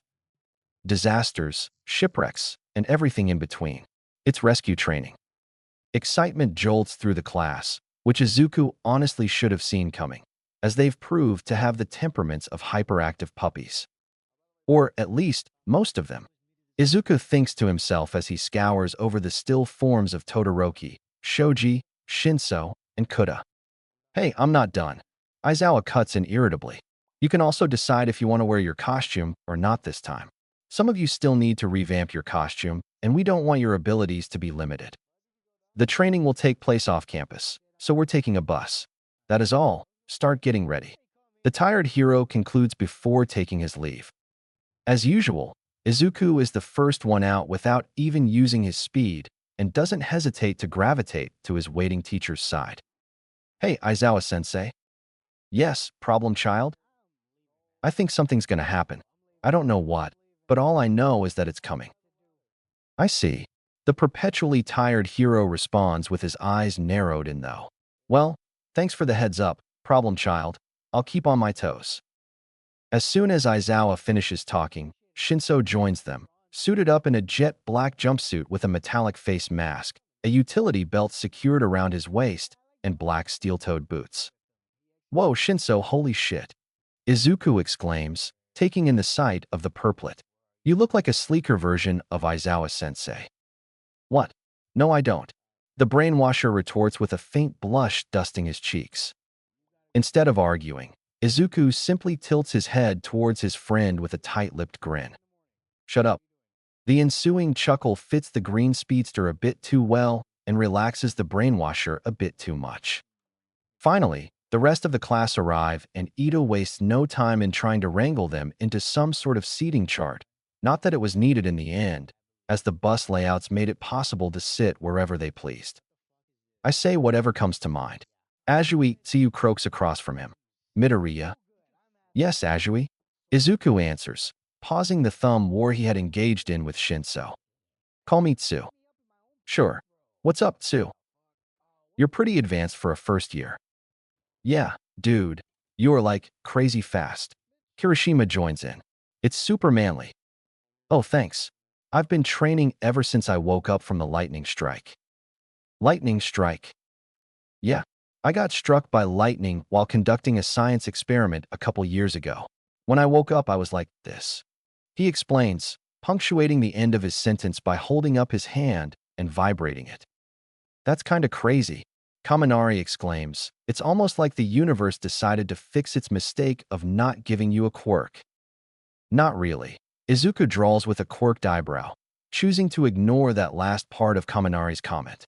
A dick scientist actually formed the storm by fucking up an otherwise perfectly good particle accelerator and anticipated the lightning hitting so that he'd make me into his weird masterpiece. And you still use it? One of the deepest voices that Izuku's ever heard, besides Shinsu's, interjects. Surprisingly enough, the voice belongs to the resident frosty peppermint known as Todoroki, who had, apparently, been listening from the back. Oh, don't get me wrong. I will most likely hate the guy until the day I die. He stalked me for an indiscernible amount of time, ruined his partner's work, ruined an unspecified amount of people's lives, and wasted the potential of a Fuking particle accelerator all to make me into some kind of Frankensteinian experiment just because of my genes. But I could never hate my quirk. Never. A soft look overtakes Izuku's eyes as he remembers the first time he used his speed, back when he had almost spilled that glass of water, and how it really felt, how it still feels. Ever since it first started up, it felt like something had clicked, like I was always meant to have it, no matter how much I actually liked being quirkless. And now, the look in Izuku's eyes becomes steely. Now I'd rather die than to either not use it or to have it taken away. Todoroki glances away with a pensive look on his face, marking the end of his involvement in the conversation. Whoa, that's kinda intense, dude. It is what it is. Izuku blinks as his tone becomes nonchalant. Well, hey, at least you have a cool, flashy quirk. All I can do is harden my skin, and it doesn't even look like much. Hey, don't sell yourself so short, Izuku exclaims. Your quirk is actually pretty cool, and combined with your personality, you'd definitely be a crazy popular hero. Aoyama and Mina join in after their ears perk up at the words popular and hero, which somehow leads to one of the best burns on Bakugu that Izuku had ever witnessed. We're here. Aizawa's drawling voice cuts through the noise of Shiro, Kaminari, and Izuku's laughter. They promptly exit the bus, which had stopped in front of a massive facility that sported a glass dome for a roof. As they walk closer, they notice that there's only one other person there waiting for them in front of the sliding doors, it being the rescue hero, 13. The uneasy feeling in Izuku's gut grows as he watches his teacher and 13 talk. "You okay?" Shinso quietly asks while elbowing his friend's side. Yeah, sure." Izuku replies unconvincingly. The brainwasher simply gives him an unimpressed look and the speedster caves. "It's just that something feels really wrong." "Did you tell Aizawa?" "Yeah, but my nerves are still going off the fritz." "Well," Shinso sighs, trying to think of the right words to calm his holy crap friend. "It's not like worrying is going to help solve anything." "Yeah," Izuku agrees, still somewhat distracted. The two teachers lead the aspiring heroes into the facility, which had different sections for different types of disasters split off from the center. From flooding, to fires, to landslides, it had it all. Like a no-nonsense version of Universal Studios Japan. It is a training ground that I made with different types of accidents and disasters. 13 states with open arms. It's called the Unforeseen Simulation Joint, or USJ for short. The class's faces go blank at the name, while Izuku faintly wonders if the school had had to deal with a copyright claim for that one. "Let's see. Before we begin, let me say one thing. Or two, or three." Izuku and Shinso sweat drop. "Or 4, 5, 6, 7. The rest of the class joins the two boys in their exasperation. "Everyone, I am sure you are aware of my quirk, black hole. I can suck up anything and turn it to dust. You've been able to use that quirk to save people from all kinds of disasters, right?" Uraraka excitedly remarks. "Yes, but it is a power that can kill easily." The hero goes on in a solemn tone, causing the teenagers to straighten at the serious route the conversation had taken. "Some of you also have quirks like that, right? In a superhuman society, personal quirks have been certified and stringently regulated, so that doesn't seem to be a problem at first glance. However, please do not forget that there are many quirks that can easily kill with one wrong step. With Aizawa's physical fitness test, you found out about the possibility of your own hidden powers. This class is a fresh start. You shall learn how to use your quirks to save people's lives. You do not have powers so you can harm others." Izuku's eyes flicker to Bakugo. "I hope you leave here with the understanding that you have powers to help others. That is all. Thank you for listening." The hero finishes with a bow as the class applauds. "All right then. First," Aizawa drawls as he moves towards the stairs. He is interrupted by the lights going out, and Izuku's gut instantly drops. Upon seeing the black mist form in front of the fountain, Izuku doesn't hesitate to grab a hold of Ida and vibrate them through the door. "What do you think you're doing?" "Listen, Ida, I'm pretty sure that those are actual villains in there on account of Aizawa's body language. So you run to the school and let them know what's going on, and I'll get as many of our peers out as I can." "Okay. Why don't you run to the school? It would be faster, wouldn't it?" "First off, we don't know what would happen while I rounded up the teachers." Izuku explains while choosing to ignore Ida's bitter tone. "Every second counts. Besides, not to be a dick or anything, but I'm pretty sure you can't run on water or vibrate yourself and others at the same frequency as air. I'm sure you could do it all." "Okay, we really don't have time for this." Izuku snaps impatiently. Ida opens his mouth to retort, but Izuku shuts him down. "Listen, despite what you may believe, we aren't in competition with one another. We're simply two people with relatively similar quirks. That's it. And secondly, you are the deputy class representative of Class 1A, and right now, your classmates and teachers are depending on you. So quit acting like an idiot whose head is stuck too far up your own ass, and run, Ida, run." With that, Izuku pushes his goggles down over his eyes and rockets back inside to enact his part of his plan, not even waiting to see if the other speedster had taken his words to heart and had done what he was told. Ida knows that he's been acting irrational ever since he began to interact with the green speedster. Maybe it was because of how lax he seemed with the rules. Or maybe it was because despite that, he was still smarter, better, faster than Ida, and more like too. Even now, Ida knew he was right. So he finally swallows his frustration and animosity and runs faster than he's ever run before. Not only for the people depending on him, but because he'd grown tired of being left behind in the dust.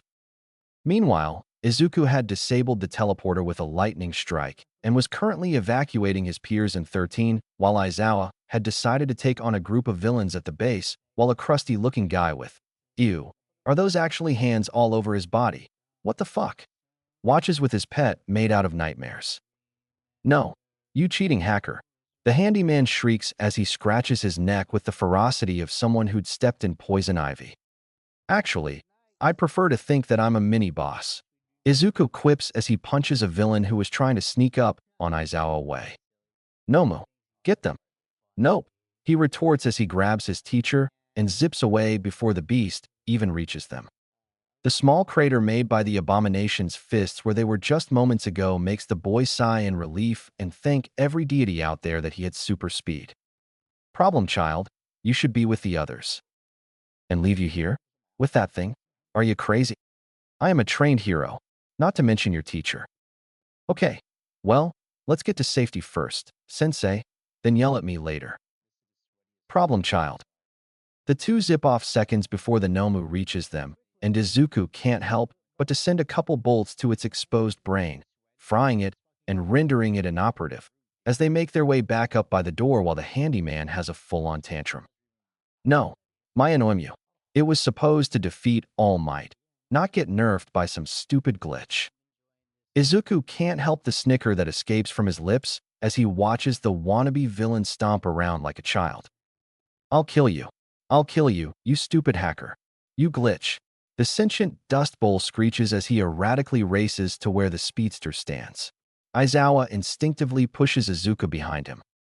Just as the overgrown child reaches halfway up the stairs, the doors burst open with Ida and All Might leading a squad of the UA staff.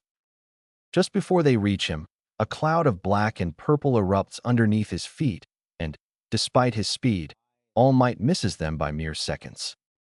So, I think I hate field trips now. Izuku says conversationally to try and lighten the mood. Problem child. Aizawa breathes while rubbing his eyes. The ensuing grin really does fit him too well. Chapter 8. So, what are we going to do today? Reiji questions Izuku as they make their way to the train station. Be studious. The speedster dutifully responds. And not cause trouble or chaos. Reiji narrows his eyes and clears his throat as if to tell Izuku to go on. And not fight or piss off individuals that can kill us with a touch. I swear you give me gray hairs every day. Reiji mutters as they board their train. Hey, some people like the salt and pepper look. I personally think it works great for you. Gremlin.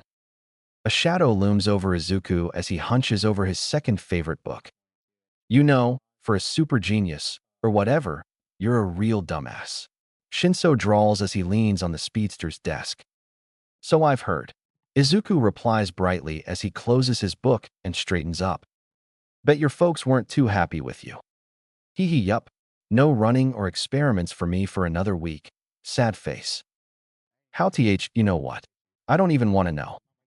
The key is to not give a shit about the laws of linguistics or reality. Of course. The purplet sighs, rubbing his eyes before letting out a huge yawn. You know, if you want, I could probably invent a coffee that would keep you up for eternity. That would be the nicest thing you could ever do for me. Not saving your life. The two share a look before cracking up. Nice to know someone can laugh after we were attacked by villains. A certain brunette notes as she joins the two boys. Uraraka. Hey, how is my favorite homicidal astronaut? Izuku chirps with an almost too wide grin. Wouldn't that be 13? Shinso questions. Meh. Izuku shrugs. Do you have a problem with 13? No. Do you? 'Cause if you do dash, Uraraka starts, slowly getting fired up as she talks. See. Izuku gestures to her with yet another grin. Homicidal. Fair enough. Shinso assents. Good morning, Midoriya. Shinso. Ida stiffly greets as he walks in. Hey. Mornin', Ida. Look at you, being all civil. Uraraka coos, pinching Izuku's cheeks before turning to greet the blue-haired speedster. Good morning, Ida-kun. Good morning, Uraraka. Ready for another day of learning? Before she could answer, the door slams open to reveal an especially tired Aizawa-sensei. All standing students immediately rush to their seats as their teacher saunters in, scanning through the crowd as he does so. His eyes meet a certain greenettes, and his scowl deepens, along with his impressive eye bags. The answering grin will haunt the man's dreams for days to come. Aizawa shifts his eyes away and clears his throat before addressing his now silent class. Morning. You all did dash. He pauses to glare once more at the verdant speedster. Fairly well during our little field trip from hell. However, the fight is not over yet. The class stiffens in their seats. The UA Sports Festival is drawing near. That's a super normal school event. The class exclaims, their nerves turning into excitement. Just like puppies. Izuku thinks fondly as he watches his peers get fired up. He himself would not be participating, but instead hanging out in the announcer's booth as an assignment for Nedzu. Not that he's complaining, of course. The odds of him getting bored and or frustrated while taking part in the festivities were extremely high, and he'd rather not have his vibes killed in front of him. Besides, he is still grounded. Wait a minute, Kaminari interjects. Is it okay to have a sports festival so soon after the villains snuck inside? Look at you, Kaminari, using the brain cell and everything. Yeah, what if they attack us again or something? Someone else chimes in. Apparently, they think of it as UA showing that our crisis management system is solid as a rock by holding the event. Aizawa stealthily acknowledges the face Izuku makes with a slight nod before continuing. Security will also be strengthened to 5 times that of previous years. Above all, our sports festival is a huge chance. It's not an event to be canceled because of a few villains. As if sensing it, Izuku turns to find Shinso sporting a face similar to his own. Their eyes meet, and they numbly shake their heads before Izuku faces forward again. But that's a good reason, isn't it? It's just a festival of sports. Ojiro questions. Dude, have you never seen the UA Sports Festival? Of course I have, but that's not what I meant. Our sports festival is one of Japan's biggest events. In the past, the Olympics were called a festival of sports, and the whole country was crazy about them. As you know, with reductions in scale and population, they're now a shell of their former glory. R.I.P. Izuku mentally pours one out for the pre-Quirk event. And now, for Japan, what has taken the place of those Olympics is the UA Sports Festival. Of course, all the top heroes around the country will be watching. For scouting purposes, Yaoyorozu calmly throws in. Yeah, after we graduate, it's typical to join a pro agency as a sidekick. A lot of people miss their chance to become independent after that and become eternal sidekicks, though. Kaminari, I feel like you'd be one of them. Since you're dumb. Ah, burn sad face. Of course, joining a famous hero agency will get you more experience and popularity. Time is limited.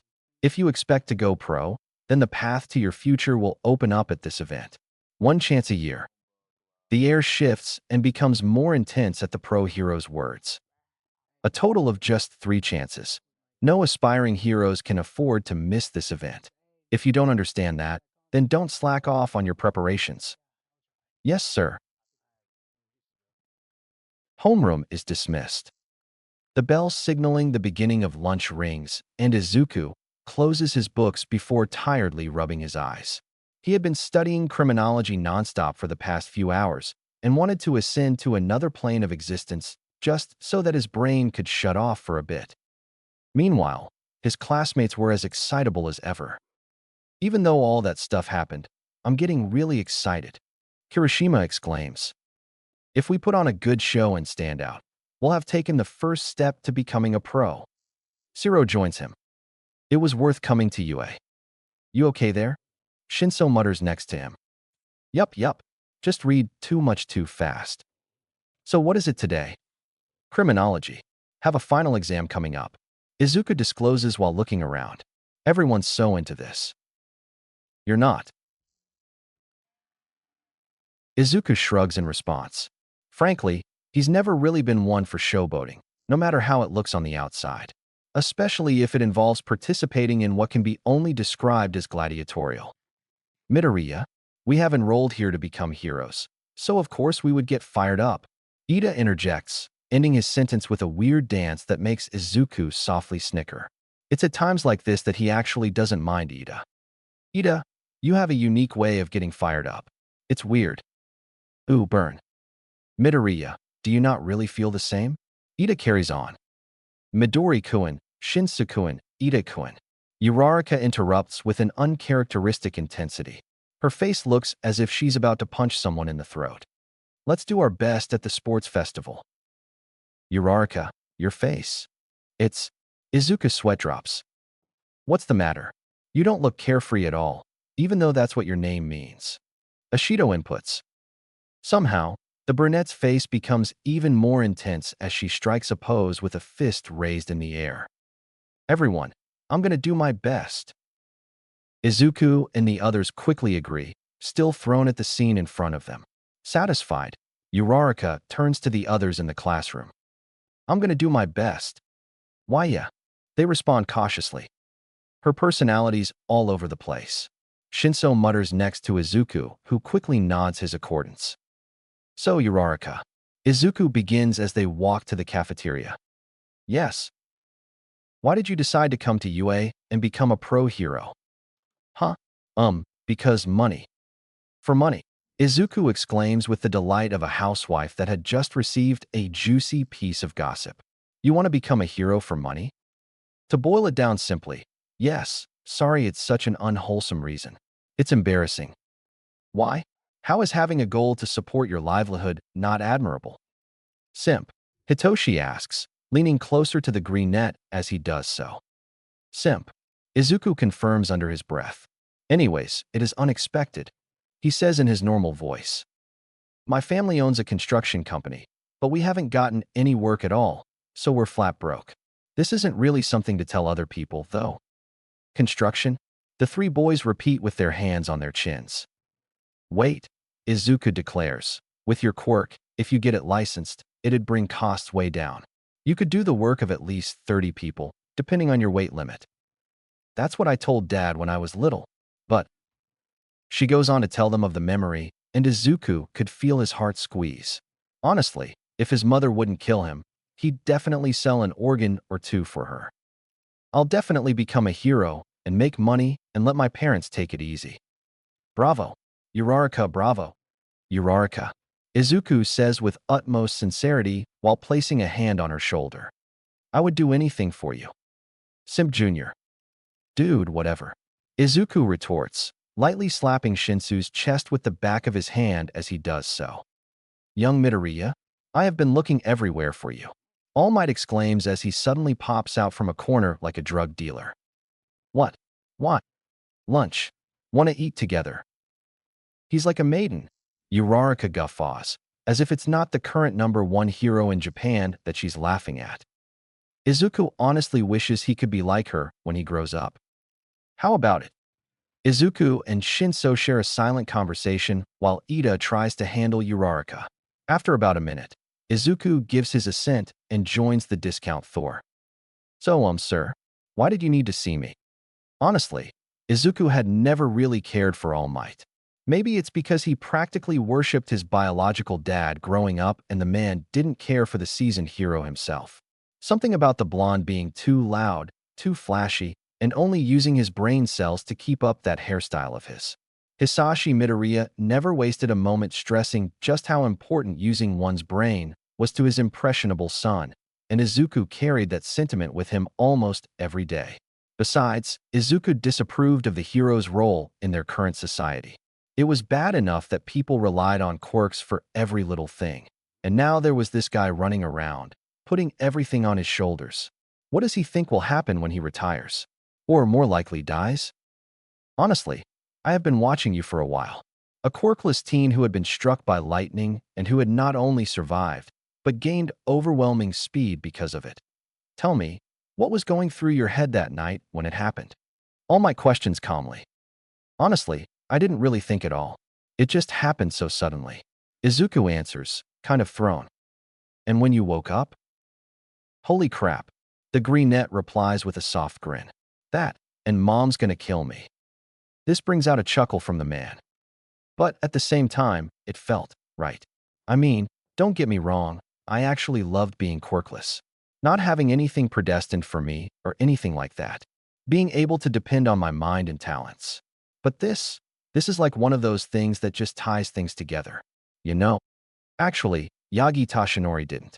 Ever since he received his power, he'd seen it as a duty to uphold and eventually pass on. One for all barely felt like his, but his teachers and those before her. But not his. Nevertheless, he smiles and nods at the young man in front of him. Well, your speed is impressive, young man. As was your actions during the USJ. Yeah, well, I saw my classmates and teachers in trouble, and I have this speed for a reason, so I might as well use it, right? Ah, so you just reacted. I mean, of course I thought first, weighed the pros and cons of my actions. It's why I brought Ida out first, so he could run and get help. But after that, everything was instinct. I just really didn't want anyone to get hurt. And they didn't, save for some scratches here and there. The hero reassures. Tell me, young man, why do you want to be a hero? What drives you? Well, a part of me had always wanted to help people in some way, mainly through science. Even when I got my speed, I just assumed that I'd just stay on that path. And I'm still on it. But the more I trained and ran, the more I thought about using it for more than just a lab. And then Nedzu showed up and, well, that was it for me. Now, I want to physically save people too. All Might opens his mouth to say something, but is quickly interrupted by the door opening. Ah, Midoriya-kun. There you are. The squeaky voice of Principal Nedzu chatters as the Chimera scuttles in. I have been looking for my favorite chess partner everywhere. There's a dangerous glint in his eyes that makes All Might break out in a cold sweat. Aren't I your only chess partner? Izuku asks in an amused tone, oblivious to the shifted mood in the air. Which is why you are my favorite. Nedzu responds without taking his eyes off of All Might and putting emphasis on the word favorite. Meanwhile, as All Might and Izuku were talking, Izuku's friends were having a discussion of their own in the lunch line. What do you think All Might wants with Midori-kun? Well, he did step up during the USJ. Maybe it has something to do with that. Shinso offers.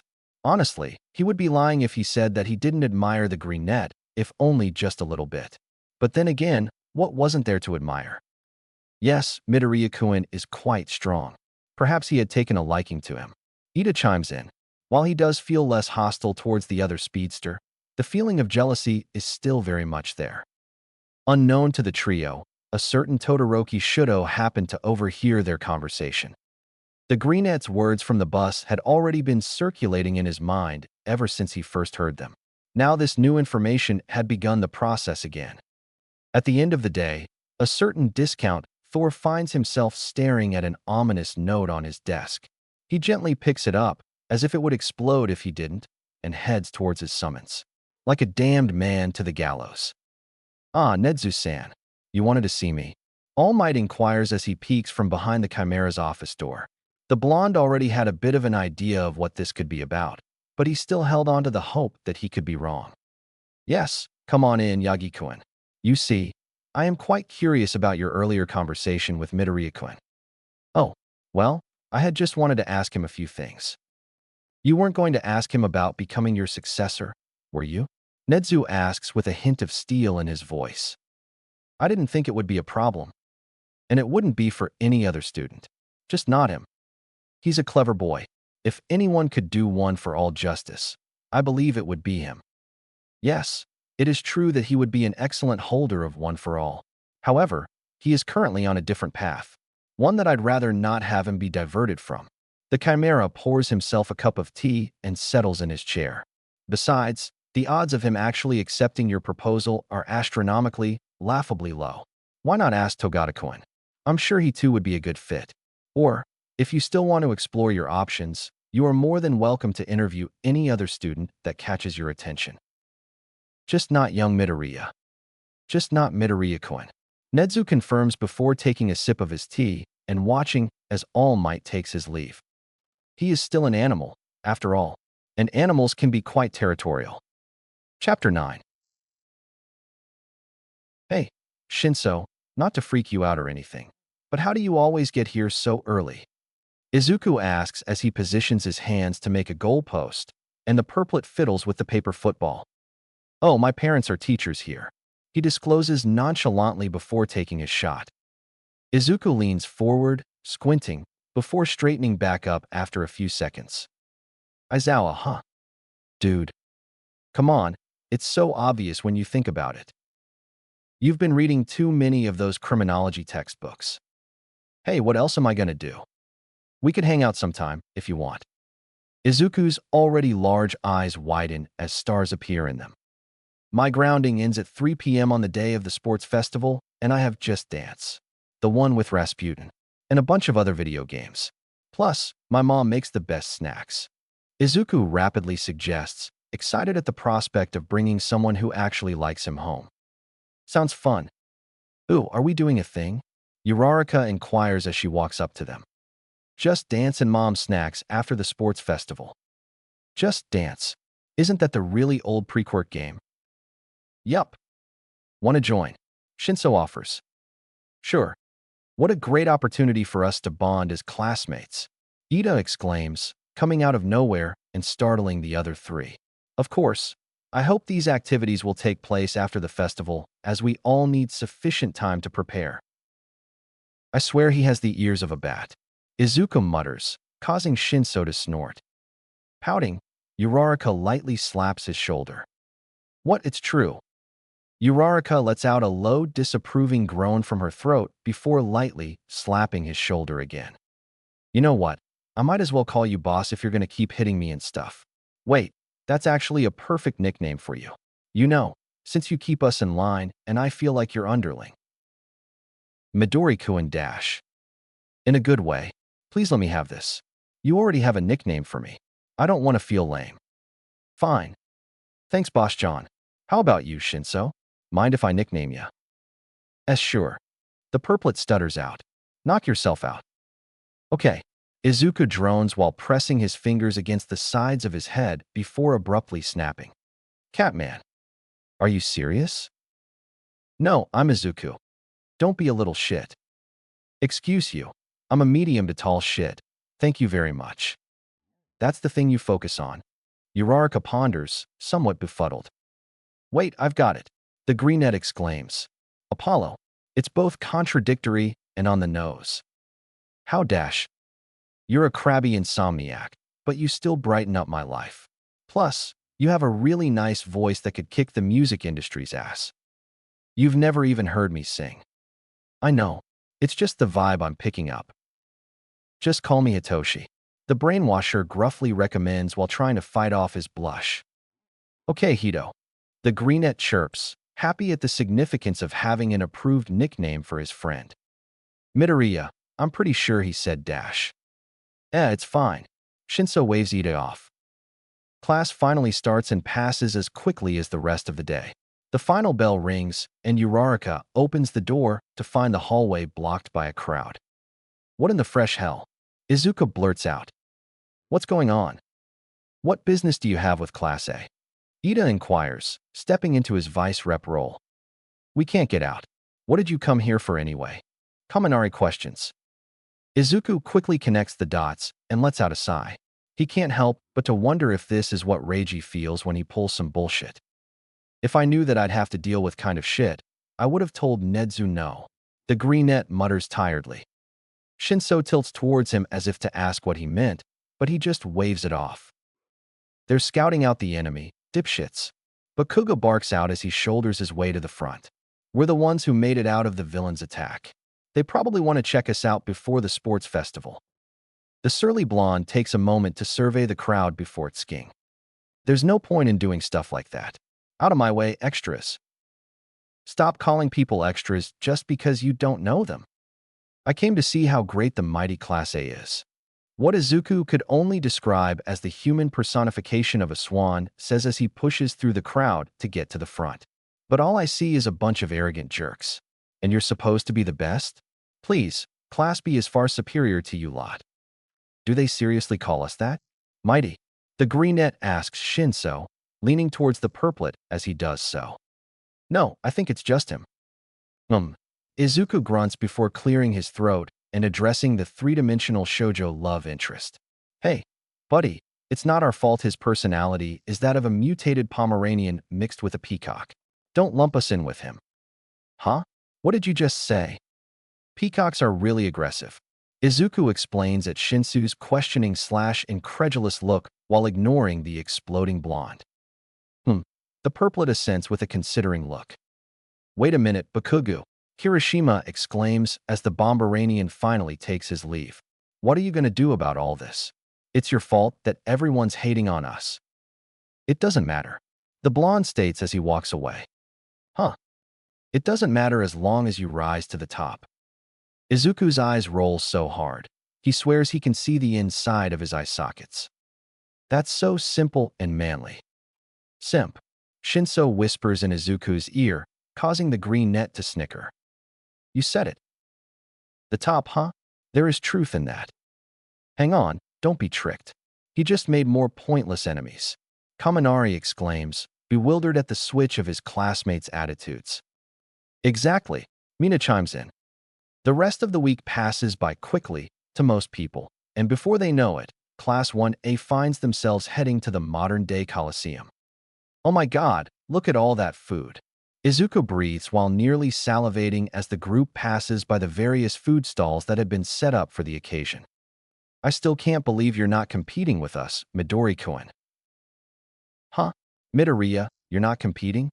Yaoyorozu asks as they arrive at the Class A waiting room. Nope. I'm still technically grounded. That, and Nedza-sensei and I agreed that it'd suck for everyone. So I'm going to be hanging out in the commentator's booth. Izuku explains before checking the time on his phone. Which reminds me, I should be heading over there right about now. Good luck.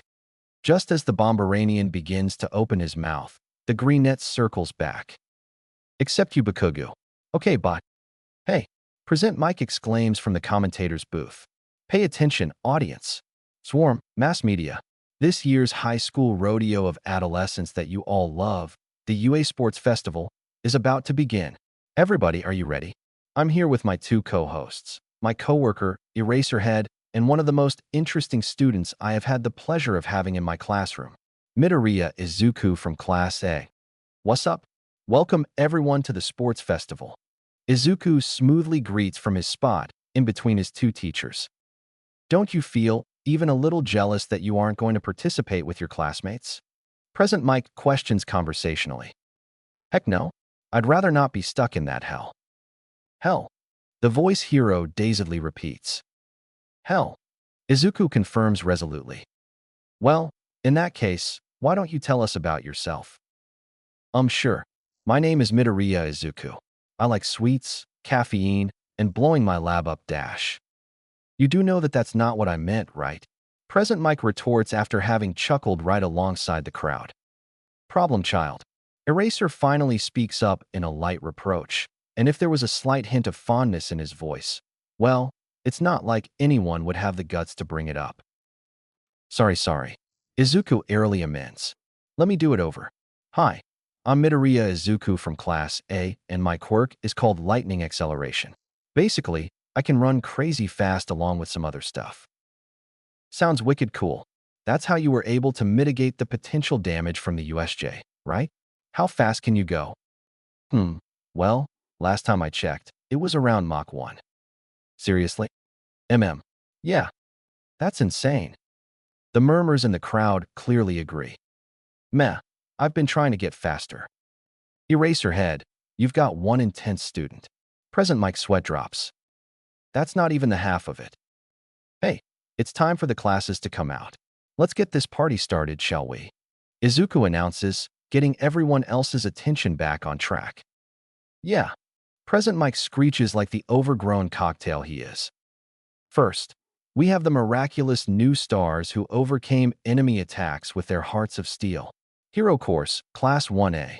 The blonde cockatoo announces to the roar of the crowd. Hey, shout out to my boy Hito and the boss.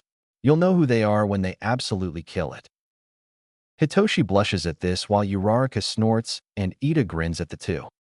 Next up, they haven't been getting as much airtime, but this class is also full of talent. Hero Course, Class 1B. Huh, there's some pretty cool-looking peeps down there. Can't wait to see what they've got. Then, we have General Studies C, D, and E, who have all managed to get into one of the top schools in the country, which is a massive accomplishment in and of itself. Izuku rushes to do damage control before covering his mic. Dude, don't you have a homeroom with one of those classes? There's seriously some hard-working listeners. Present Mike hastily remedies before moving on. Support course, classes F, G, and H are here too. Look at those gear. Izuku just about purrs. You okay there, listener? Man, they look good. The greenette murmurs to himself before noticing his teacher's concerned gaze. Don't look at me like that. I'm a man of science. What else would you expect? Moving on, we even have business course, classes I, J, and K. You know, I actually heard that they're more terrifying than the hero courses because they're absolutely ruthless and cutthroat. Izuku states absent-mindedly. That is true.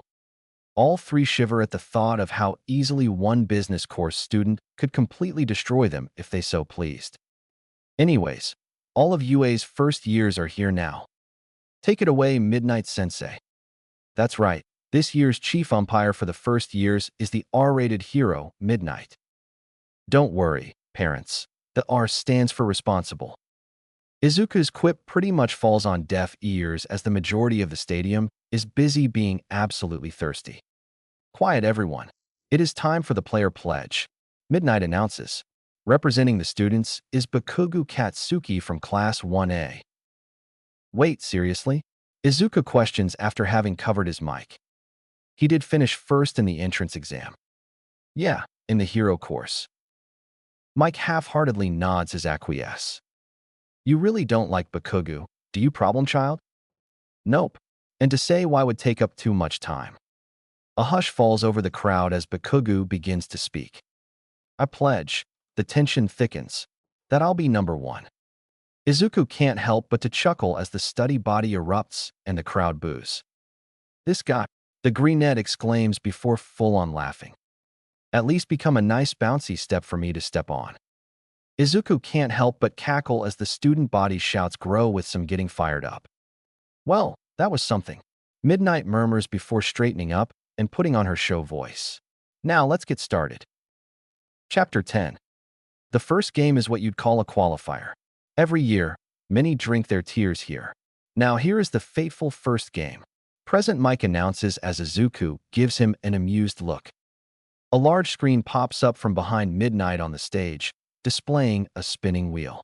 The spinning stops, revealing the event to be an obstacle course race. All 11 classes will participate in this race. The course will be the outer circumference of this stadium, about 4 kilometers. Our school's selling point is freedom. As long as you stay on the course, it doesn't matter what you do.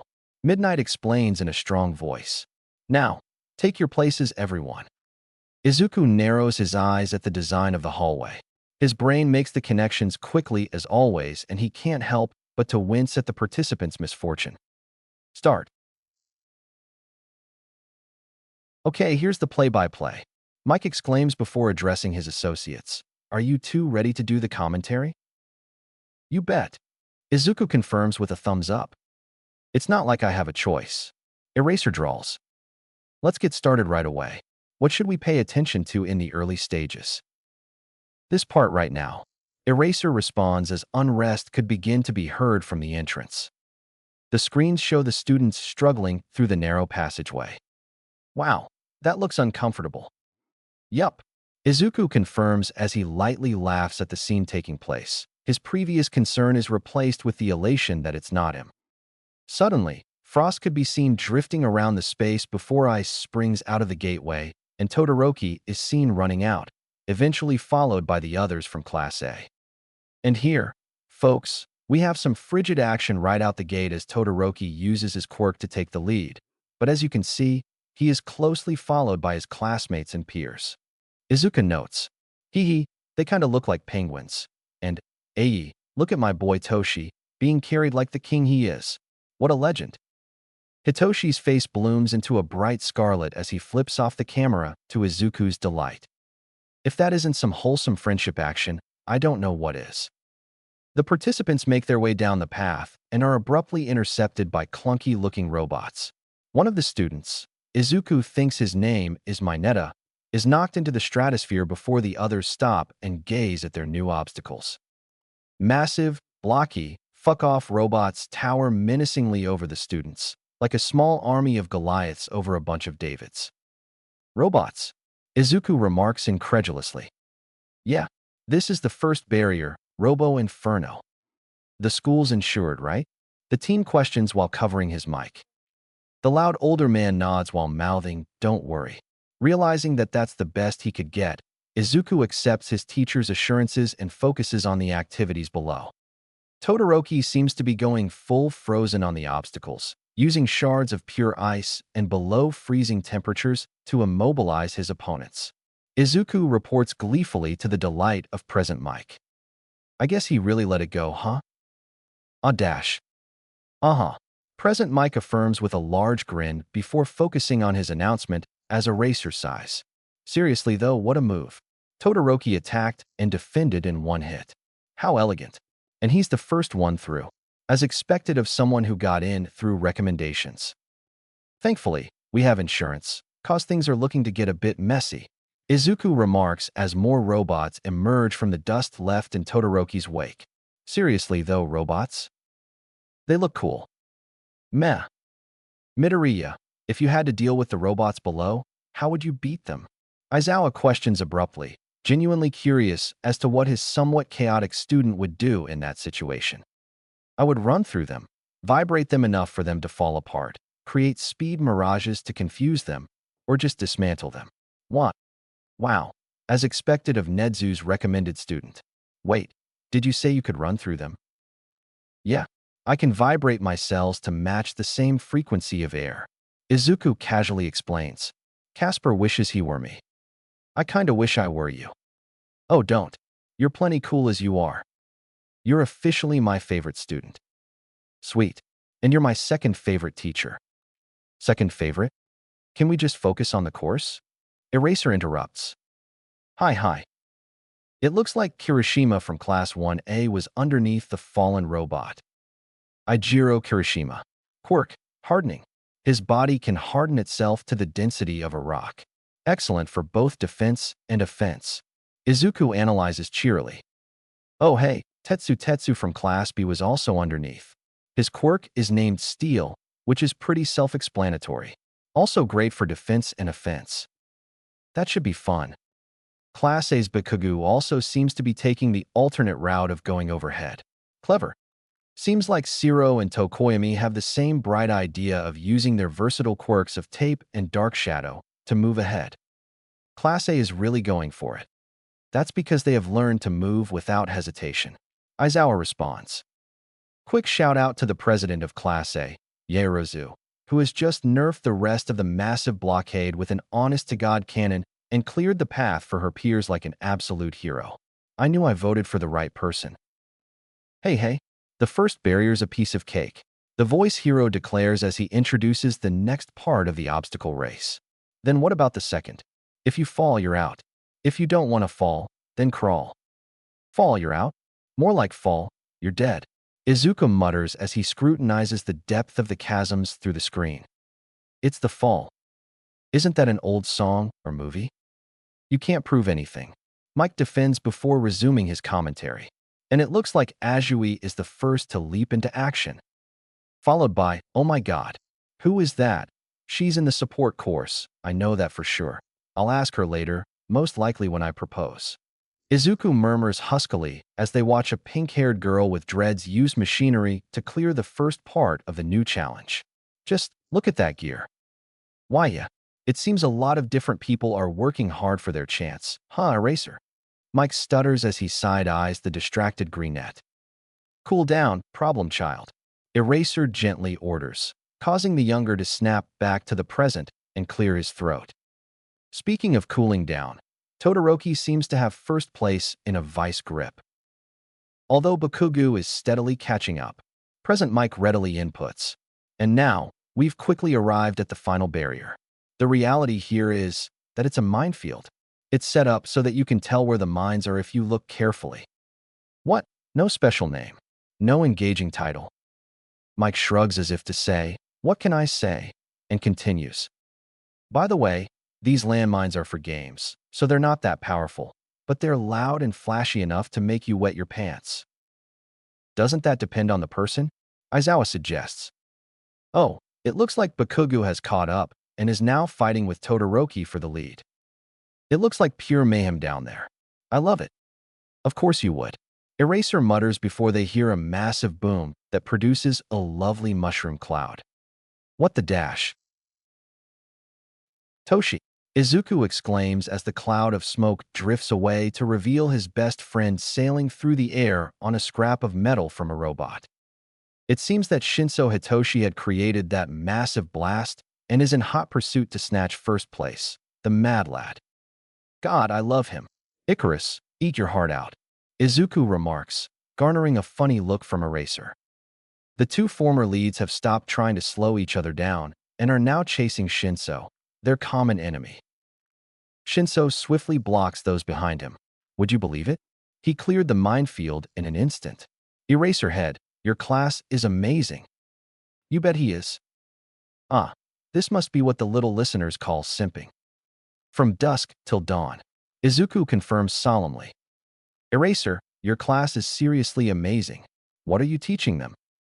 I didn't do anything. They got each other fired up on their own. Who could have predicted the developments at the beginning or this conclusion? Right now, the first person back in the stadium is Dash. The absolute legend, Shinso Hitoshi. Izuku exclaims as the purplet shoots out of the entryway into the stadium.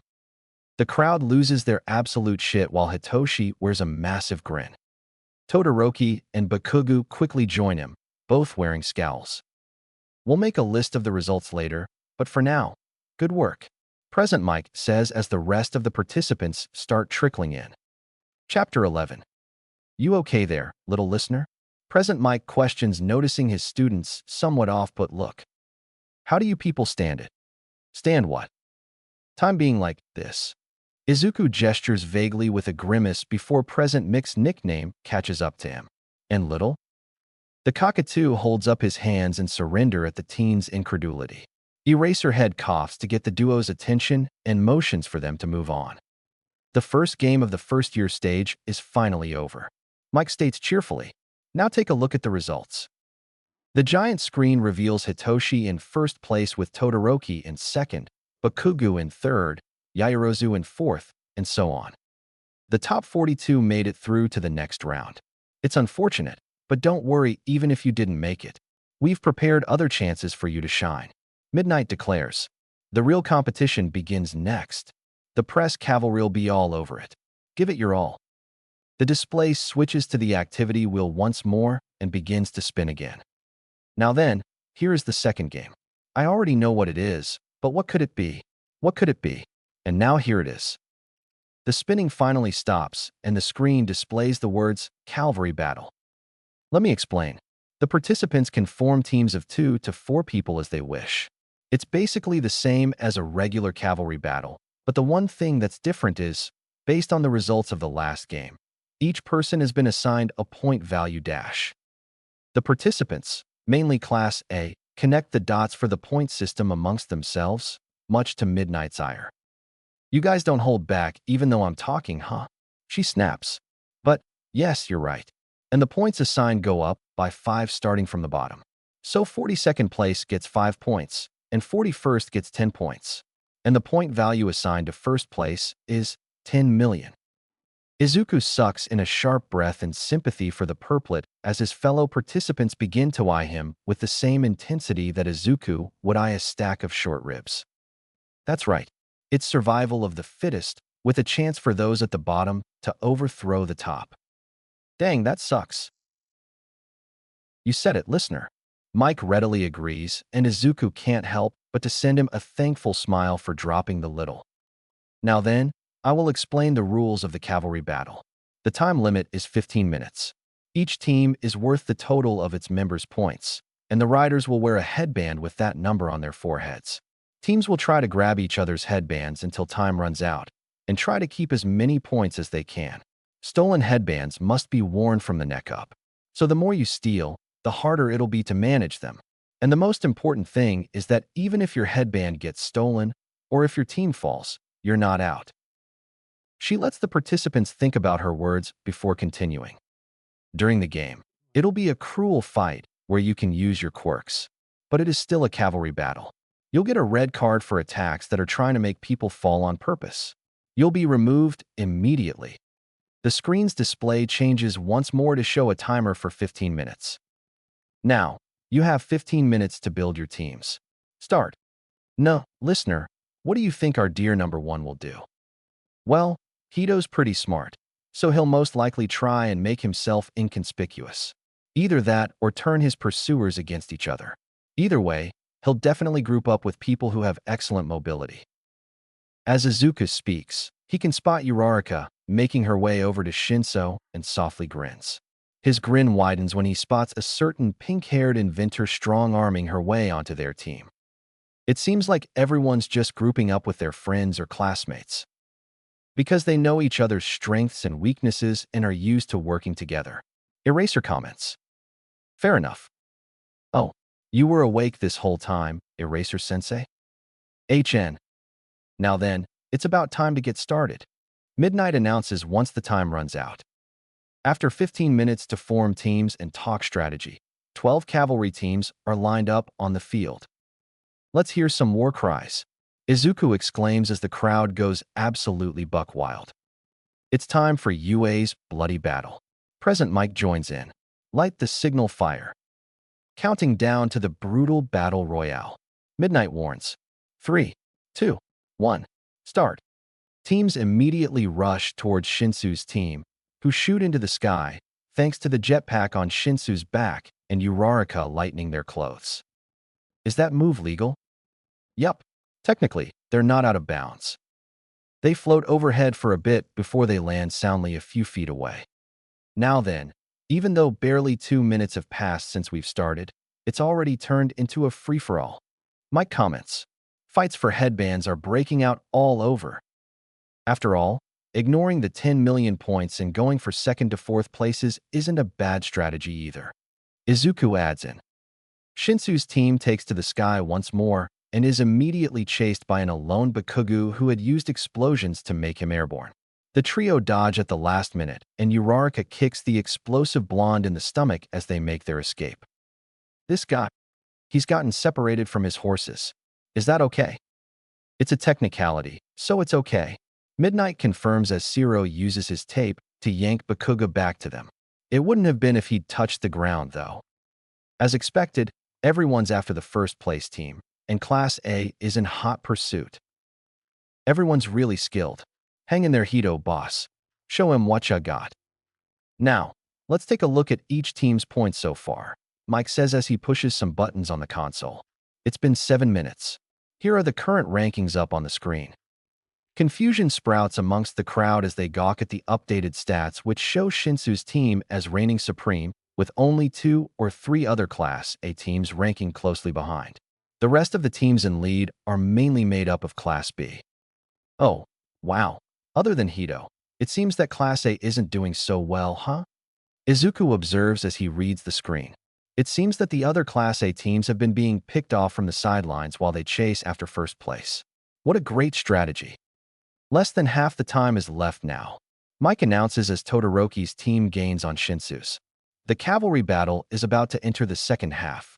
In this unexpected rise of Class B, who will wear the 10 million points in the end? Todoroki's team suddenly stops in their tracks, blank-faced as Shinso smirks. With less than a minute left, Shinso still has first place in a vice grip despite Todoroki's efforts. Will these be the top 4 teams to move on to the next round? Below, Bakugu attempts to ambush Monoma once more. His attack is stopped by some type of wall made of solid air which he eventually breaks through after 2 or 3 strikes. He manages to snatch 2 headbands from the other surly blonde before he is pulled back by his team. Team Bakugu seizes 2 headbands to move to third place. The rankings keep changing in the final stages. It's the passion of youth. Class B strategy was certainly reasonable and good. Unfortunately, they didn't take the difference in tenacity into consideration. Eraser remarks. Bakugu is merciless. If he's gonna do it, he's gonna be thorough, like a wolverine or an African honey badger. Izuku inputs airily. You know, that's actually pretty accurate. Now there's only seconds left. Todoroki's team blankly turns towards Bakugu's and begins attacking them. Start the countdown. Bakugu sends off an explosion, causing Todoroki subconsciously to ignite his left side as a shield as the crowd eagerly counts down. Time's up, Izuku exclaims, distracting Bakugu enough to cause him to fall face first on the ground and Todoroki to blinkingly extinguish his flames. That's the end of the second round, the cavalry battle. So, let's take a look at the top 4 teams right away. In first place, Team Shinso. In second place, Team Todoroki. In third place, Team Bakugu. And in fourth place, Team Tetsu. These 4 teams will advance to the final round. Now, we'll take an hour's break for lunch before we start the afternoon festivities. Mike announces as Izuku's phone buzzes. A wild grin breaks across the greenette's face as he reads the notification. Finally, he says in a low voice before texting a quick thanks to his mom and dashing out of his seat, leaving a deafening boom in his wake, which startles the crowds both in and outside of the stadium. Don't worry about that. That was just Midoriya heading for lunch. Be careful of the green, lightning-generating blur around the food stands. Eraser warns. The force could knock anyone off their feet if they're not careful enough. Say, Eraser, want to get some lunch as well? In a few minutes, after the problem child's done. You guys were so friggin' cool. Izuku compliments an amused Shinso and Uraraka as he gathers the last of his lunch and sets them down on their table. Thanks, Midori-kun. Wow, kid, that sure is a lot of food. A hero comments as he stops by their table. I need the calories. Oh, existing takes a lot of energy. Apparently, that was an odd answer since the hero nervously shuffles away. Geez, Mito. Mina pouts as she passes them.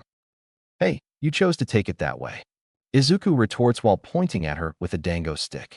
Anyways, you guys wouldn't happen to know where that pink-haired inventor on your team went, would you? No, Shinso responds sourly. Oh well, I'll just find her after everything's done. The greenette shrugs. Are you really going to propose to her? Uraraka questions as Ida joins them. Nah, that'd be weird. Izuku says as he stuffs yet another dango stick in his mouth. But I do want to get to know her better. Imagine the things we could create. I'd rather not. Ida protests. Yeah, I'm pretty sure you two would destroy the world after just 3 minutes together. Actually, I'm already doing that with Nedzu. Izuku states nonchalantly while poking around his food before looking back up to see his friends' horrified faces. Joking. God, your faces. Not funny. The trio deadpan. Chapter 12. A couple more booms shake the stadium as the lunch break draws to a close. In a flash, the source appears in his previously empty chair in the commentator's booth with food boats of steaming meat stacked on one another. Didn't you just finish eating? Present Mike dumbly questions. I got hungry again. Izuku replies with a shrug. Quick question, Mike says as he waits for everyone to finish coming in. How much do you eat exactly? I think I need to eat about 10,000 calories a day, maybe more. You're joking. Mike flatly opposes. Sure, it's not impossible for someone's quirk to require certain dietary necessities, but this was ridiculous. You try and operate at an accelerated speed 16 hours a day. Fair enough. God, I could go for some waffles right about now. With some whipped cream. Oh, and ice cream too. Top it all off with hot fudge. You're terrifying. Mike sweat drops. Thanks. Izuku chirps before noticing that the stadium has filled and that the students are all back on the field. Anyways, now that lunch is over, it's finally time to reveal the last game. But before that, there's good news for everyone who didn't make it to the finals. Mike exclaims, getting back into his role seamlessly. This is just a sports festival. Yeah, and I can just run fast. Izuku mutters in an annoyed voice. So we've prepared recreational games that everyone can participate in, too. Mike finishes. Hey, why don't you go down there too, listener? No, thanks. Why not? Give you a chance to stretch your legs some more. For the same reason he hasn't participated up until now. It would be boring. Eraserhead interjects. So, that's why we brought real cheerleaders from America Dash. Izuku's eyes widen at the man's words, and the speedster zips down onto the field next to the cheering guests before the voice hero could finish his sentence. So, you're really from America? Izuku greets excitedly from a few feet away, garnering their attention. The girls nod, somewhat excited that someone was speaking to them in English. How are you liking Japan so far? It's really nice here. Super clean. So beautiful. Your English is perfect. Oh, what's this? Mike observes as the team continues to talk with the girls while they cheer. Our green-haired speedster seems pretty chummy with our American guests. That's because he had been living in the States for 2 years before the principal found him. Eraserhead explains as Izuku tells the girls pretty much the same thing. He's just excited to speak to someone from there. What did you like most about living there? Well, I definitely enjoyed being able to freely run, that's for sure. You can't run here? Without my quirk, sure. But for me to really run, I'd have to get a license, since we can't use our quirks in public. Well, that sucks. One with a pixie cut pouts. It is what it is. He shrugs nonchalantly. Well, if you ever do find yourself back in the States, you should stop by Houston. Ooh, afterwards, you should totally visit LA. Wow, he's really popular. Present Mike observes as the girls clamor to give the speedster their suggestions. Let's just start the recreational games already. Hitoshi rolls his eyes at the scene taking place next to him. An odd feeling settles in his gut as he watches the cheerleaders basically fall over one another to talk to the greenette. Somehow, Izuku catches his attention again, and he can feel the odd feeling melt away as the green net beams and waves wildly at him, which he returns with a small grin and a wave of his own.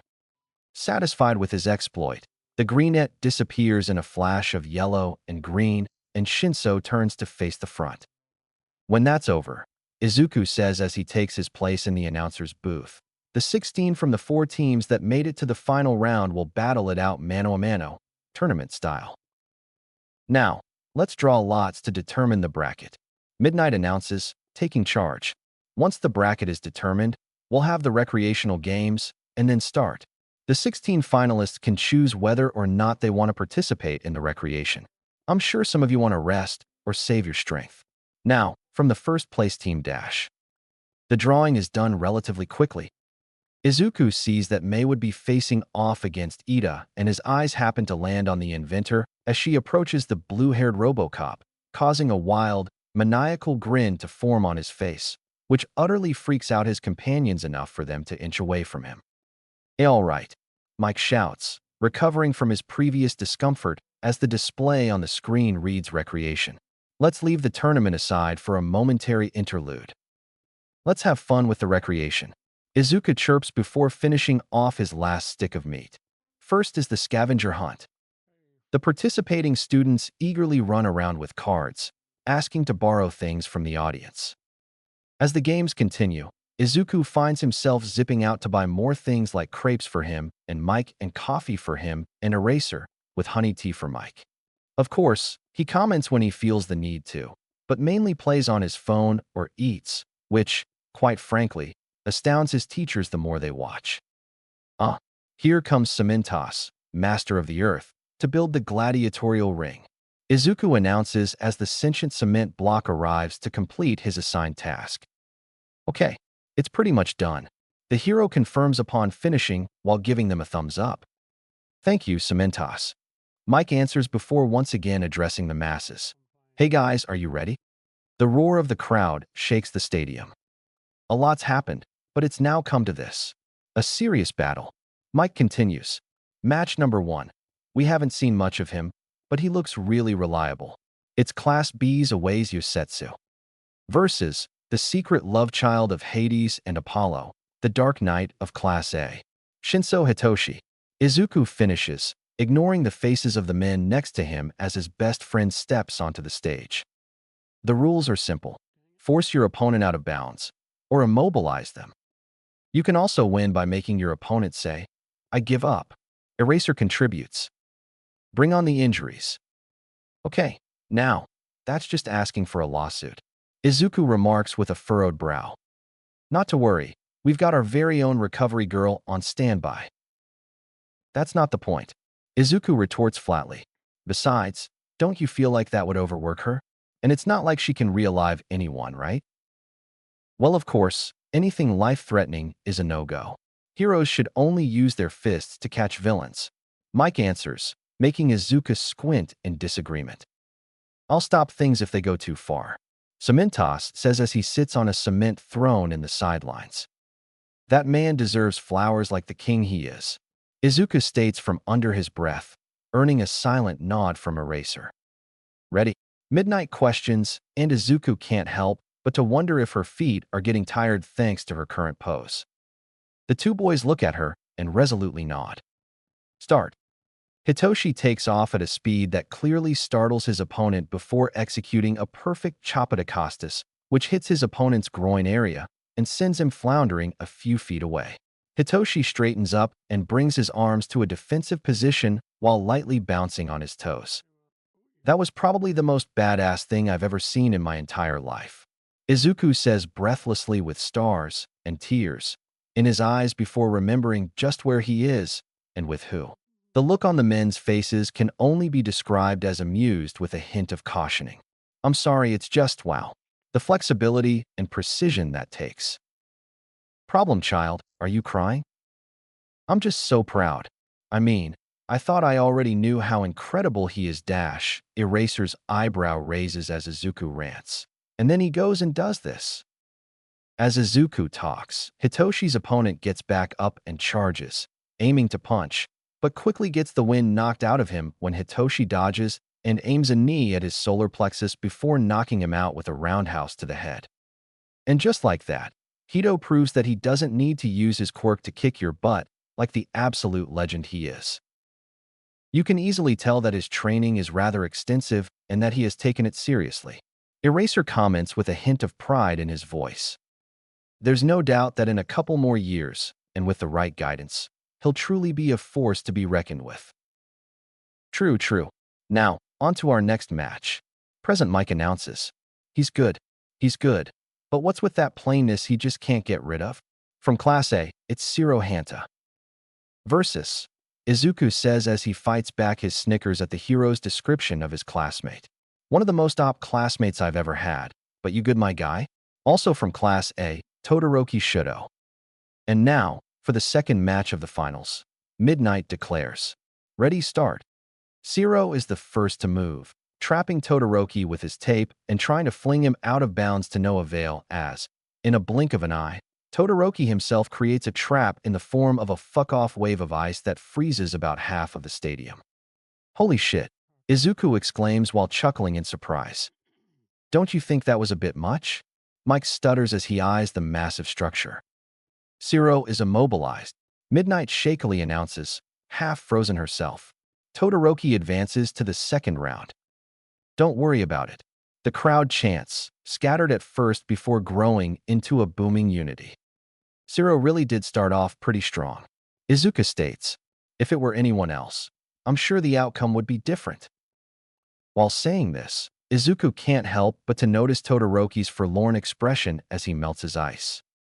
A quick break is called while the stage dries from Todoroki's ice, which Izuku uses to visit his friends and get more snacks before zipping back to his post. Sorry for the long wait. Mike says once the impromptu break finishes. Now that the stage is finally dry, let's get to the next match. The assassin from Class B. Mike exclaims, earning a look from Izuku. Pretty things have thorns, you know. It's Shiozaki Ibara. Versus, Izuku says, trying to keep the amusement at the hero's words out of his voice. The human taser. From Class A, Kaminari Denki. Now, we'll have a super flashy battle this time too, Mike says as Izuku lightly shakes his head in disagreement. For the amount of time he's been in his classmate's vicinity, he could already tell that the blonde would just hit on his opponent before losing quickly and spectacularly. The vine-haired girl calls towards the announcer's booth. Please excuse the interruption. What do you mean by assassin? Yeah, what do you mean by assassin? Izuku repeats with a Cheshire grin. I have only come to find victory, not to take my opponent's life. I am sorry. Mike stutters as Izuku's smile widens. I thank you for your understanding. Anyway, start. As Izuku predicted, the electric user discharges his highest voltage right away, only for the attack to get blocked by a wall of vines that had detached from Shiizaki's hair before more vines wrap around him and hold him several feet in the air. It was decided in an instant. I'll say it once more. An instant. Mike yells a bit too enthusiastically. Shiizaki advances to the second round. Now for the next match. Another speedster, Mike says as Ida steps out. It's like he's the epitome of the middle of the pack. From Class A, it's Ida Tenya. Versus, whoa, those look good. Izuku continues, getting starry-eyed at the gear before noticing a microphone and speakers among them. Wait, is she going to do what I think she is? Anyways, it's Hatsum Mei from the support course. It looks like Ida's also equipped with support items. Mike observes as the brunette clips a piece of gear that looks like mini airplane wings with cylinders attached. That's generally against the rules for those in the hero course. Midnight tells him, those who must use equipment needed to petition beforehand. I forgot about that. Ida exclaims in his usual manner. Aoyama also wore a belt, so I thought it was fine. He submitted a petition. I humbly apologize. Ida bows at a perfect 90-degree angle. However, my heart was moved by my opponent's sportsmanship. Even though she is from the support course, she said she wanted an even match since she made it this far. She said she wanted to fight fairly. So, she gave me this equipment. I did not think I could ignore her fighting spirit. Oh, youth! Midnight exclaims before squirming in delight. I'll allow it. So it's fine. Well, Eraser answers. If they both agree on it, then it's within regulations, I guess. Well, since permission's been granted, let's start the fourth match. Isn't that acceleration wonderful, Ida? Hatsum's voice echoes around the stadium as her opponent begins to run towards her. Oh, Izuku says, his voice thick with pure delight, while his hero companions share looks of concern and confusion. Hell yes. Don't your legs feel lighter than usual? That's only to be expected. Those leg parts are helping the wearer's movements along. Ida continues to charge towards her when suddenly a pole blocks his path. And I dash, Hatsum reveals as another pole buries itself into the ground, and the two launch her into the air, out of the other teen's reach. Can evade easily with my hydraulic attachments. Wonderful, Izuku exclaims through his growing cackles. It's official, you've been spending too much time around Nedzu. Mike says nervously while Eraser nods. No such thing. Since I've got sensors in every direction, I can even deal with attacks from behind. In his endeavors, the teen trips over one of the poles and almost careens out of bounds before the contraption on his back changes his course. Ida changed course adeptly. It's thanks to the auto balancer that I made. The leg parts detect the wearer's brainwave to predict their movements, so there's no need to worry about time lag. That's ingenious. Izuku sighs with his hand on his chin while still grinning madly. I wonder what metal it's made of. Personally, I'd go with titanium alloy. We seriously have to keep those two away from each other. Mike mutters to Eraser as Hatsum continues her presentation. Once again, Ida trips and is saved by a Hatsum invention. The auto balancer is equipped with a 32-axis gyro sensor. It will be sure to keep the wearer from falling unless the wearer wants to. She takes to the sky yet again, this time without the aid of poles, but instead relying on boots that definitely pique Izuku's interest. What do you think of this lightness? Is that electromagnetic induction? You bet, announcer Kuan, on both feet to allow for instant evasive action. Ida, bless him, still tries to rush her only to be stopped by a net shot out of a steampunk-looking gun with a cone-shaped muzzle. Are those nets made of combination metal alloy and nylon? When I'm done here, I'm going to track you down, announcer Kuan. Hatsum responds while pointing at their booth with a large grin. I'm counting on it, future partner. The door's unlocked. No, Mike and Eraser shout, their voices full of dread while Hatsum gives him a thumbs up before continuing her presentation. The capture nets are in cartridges, and you can fire up to 5 before reloading. Who developed all of these items? It was me, Hatsum. Everyone from the support companies. The choice is clear, Hatsum. Hatsum. Hatsum. And now, I will talk about the next support item. The next 10 minutes pass with Izuku paying rapt attention and making small observations and comments while Hatsum continues to use Ida as a living advertisement before calmly stepping out of bounds. Hatsum is out of bounds. Midnight announces blankly. Ida advances to the second round. You tricked me. Sorry. Hatsum responds, not sounding sorry at all. I used you. Now, I have a prospective partner to see about. Let's keep on going with the fifth match. Mike says as a racer rushes to block the door. Even though he's wearing a belt, he won't transform. From Class A, it's Aoyama Yuga versus one of the coolest looking people I've ever met. Also from Class A, Ashido Mina. Hey, listener, what do you think will happen?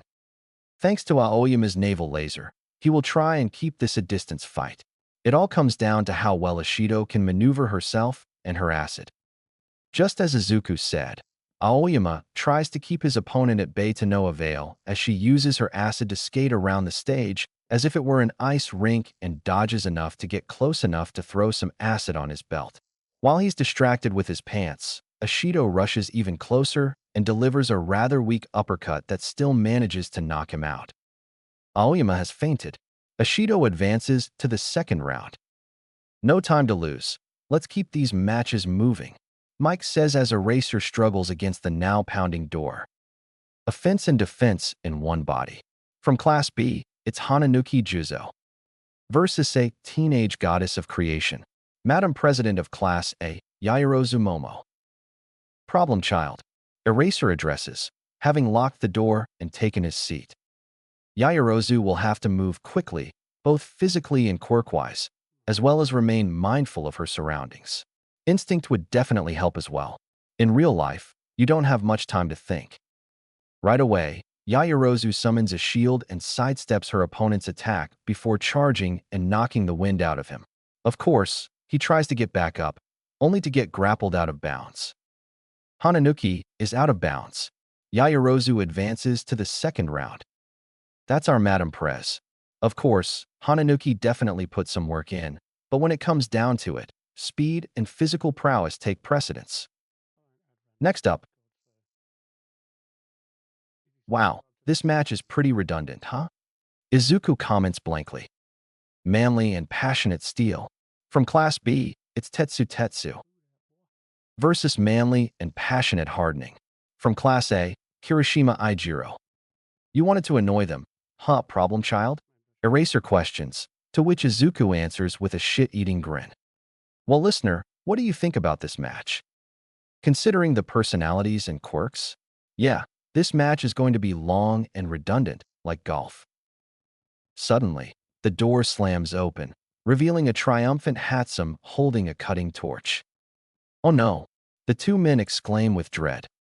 Hey, their future partner. Izuku greets, returning her grin. Oh god, no. Chapter 13. The match between the two hardheads ends in a predictable draw as they knock each other out, and it is decided that after they recover, they would determine the winner by arm wrestling. While we wait for them to recover, we'll start the next match. Mike says as the boys get carted off to Recovery Girl while Izuku and Mei talk about how their quirks could be improved upon. He was kind of famous in middle school. This isn't the face of a regular person. Way to inflate his ego. Izuku mutters. From Class A, it's Bakugu Katsuki versus literally the only person who can get me to behave and who's not my mom. Also from Class A, the woman, the myth, the legend, Uraraka Achiko. Hey, Announcer Kuin, what's with that guy's face? Remember when I said that he's basically the human version of a honey badger? Well, that's what you look like when you're the human equivalent of a honey badger. Izuku responds, earning a snicker from Eraser. Eighth match, start. Uraraka immediately uses her quirk on herself and rockets forwards only to get blasted back. Deactivating her quirk, she smoothly lands into a tumble a few feet away before quickly getting back up and rushing back towards her opponent only to be blasted away again. This continues for the next few minutes, much to the crowd's disapproval. Hey, what's with all the boos? Are you people seriously looking down on her that much? Izuku snaps, angry on one of his closest friends' behalf. Problem child dash. Overlooking his brutality, at least Bakugu respects her enough to not hold back much. And if doing that is such a turn-off for you, then maybe you people shouldn't be pros and should just focus on your show business and advertising careers. He's right. For all his ruthlessness, Bakugu is taking his opponent seriously, which is supposed to be expected of a hero anyways. Eraser contributes, their words cowing the crowd. It's during this that Uraraka touches the tips of her fingers together, deactivating her quirk and unleashing a previously unseen attack of a fuck-off amount of rubble that had been created as a result of Bakugu's counterattacks. Holding his wrist, the Pomeranian honey badger hybrid holds his arm skyward and lets loose a middle finger of an explosion that Izuku just knows fucked up his arm. In his distraction, Uraraka finally reaches his personal space, only to pass out while giving a beautifully executed left hook. And that is why I call her boss, Izuku exclaims with pride thick in his voice. She did handle herself well. Eraser acknowledges. In any case, Bakugu advances to the next round. Mike comments half-heartedly. The first round is all done. Let's move on to the next round quickly after a short break. Want some more tea, Mike? Yes, please. Coffee. Coffee. Izuku questions while pointing to Eraser, then Mehu quickly give their confirmations. All right, I'll be right back. We are going to make the best babies, Mei says as she watches him leave, ignoring the choked spluttering of the two heroes. Here you go, boss, Izuku says as he hands Uraraka a peach soda. You seriously kicked ass. Thanks, Midori-kun. She chirped before taking a sip from the cool beverage. I almost got him too. Fucking Bakugu, man. He TSKS, hoping to raise her spirits more. I just need to work harder. Either way, I knew that I fear you for a reason, Izuku exclaims, giving her a thumbs up. And Hito, Izuku chirps, turning to Hitoshi with a megawatt smile and an iced coffee. Your fight officially lives rent-free in my head. Thanks, Izu. The brainwasher sighs, accepting the offered drink with a soft smile. Can you teach me some of those moves sometime? I want to say no, since I'm pretty sure you don't need the extra advantages. What about punching? I can teach you how to throw a proper punch. Hitoshi relents. Many thanks, Your Grace. Izuku replies with a slight bow, to Hitoshi's amusement. Shut up. He groans good-naturedly while Izuku snickers before taking off towards his next errand. You look like a slushy man, Izuku says as he offers Todoroki a blue raspberry-flavored slush drink, to the sentient peppermint's surprise. I know we don't know each other and all that, but I've always thought that you're a certified badass, and I'm sorry that whatever's bothering you is a bitch. Thanks, Todoroki softly responds while dazedly taking the offered treat before the speedster gives him a bright smile and dashes off. The draw from the 7th match of the first round, Kirishima and Tetsu. The winner of their arm wrestling match to decide who advances to the second round is winner, Kirishima. Midnight announces to the roar of the crowd. He advances to the second round. The one who won his ticket was Kirishima. Midnight squirms in delight as the two teens share a commendatory handshake. Now we've got everyone who's advancing to the second round. So let's get started. Who? Izuku hollers in a bid to amp up the crowd's excitement. Here we go, here we go. The man who won a huge victory in the first round and literally left the audience frozen from Class A. It's Shoto Todoroki. On the other hand, this absolute legend has been tearing shit up since the beginning without really even using his quirk. Also from Class A, Shinso Hitoshi. You're friends with Midoriya. Todoroki states more than asks. Yup. Is he always like that?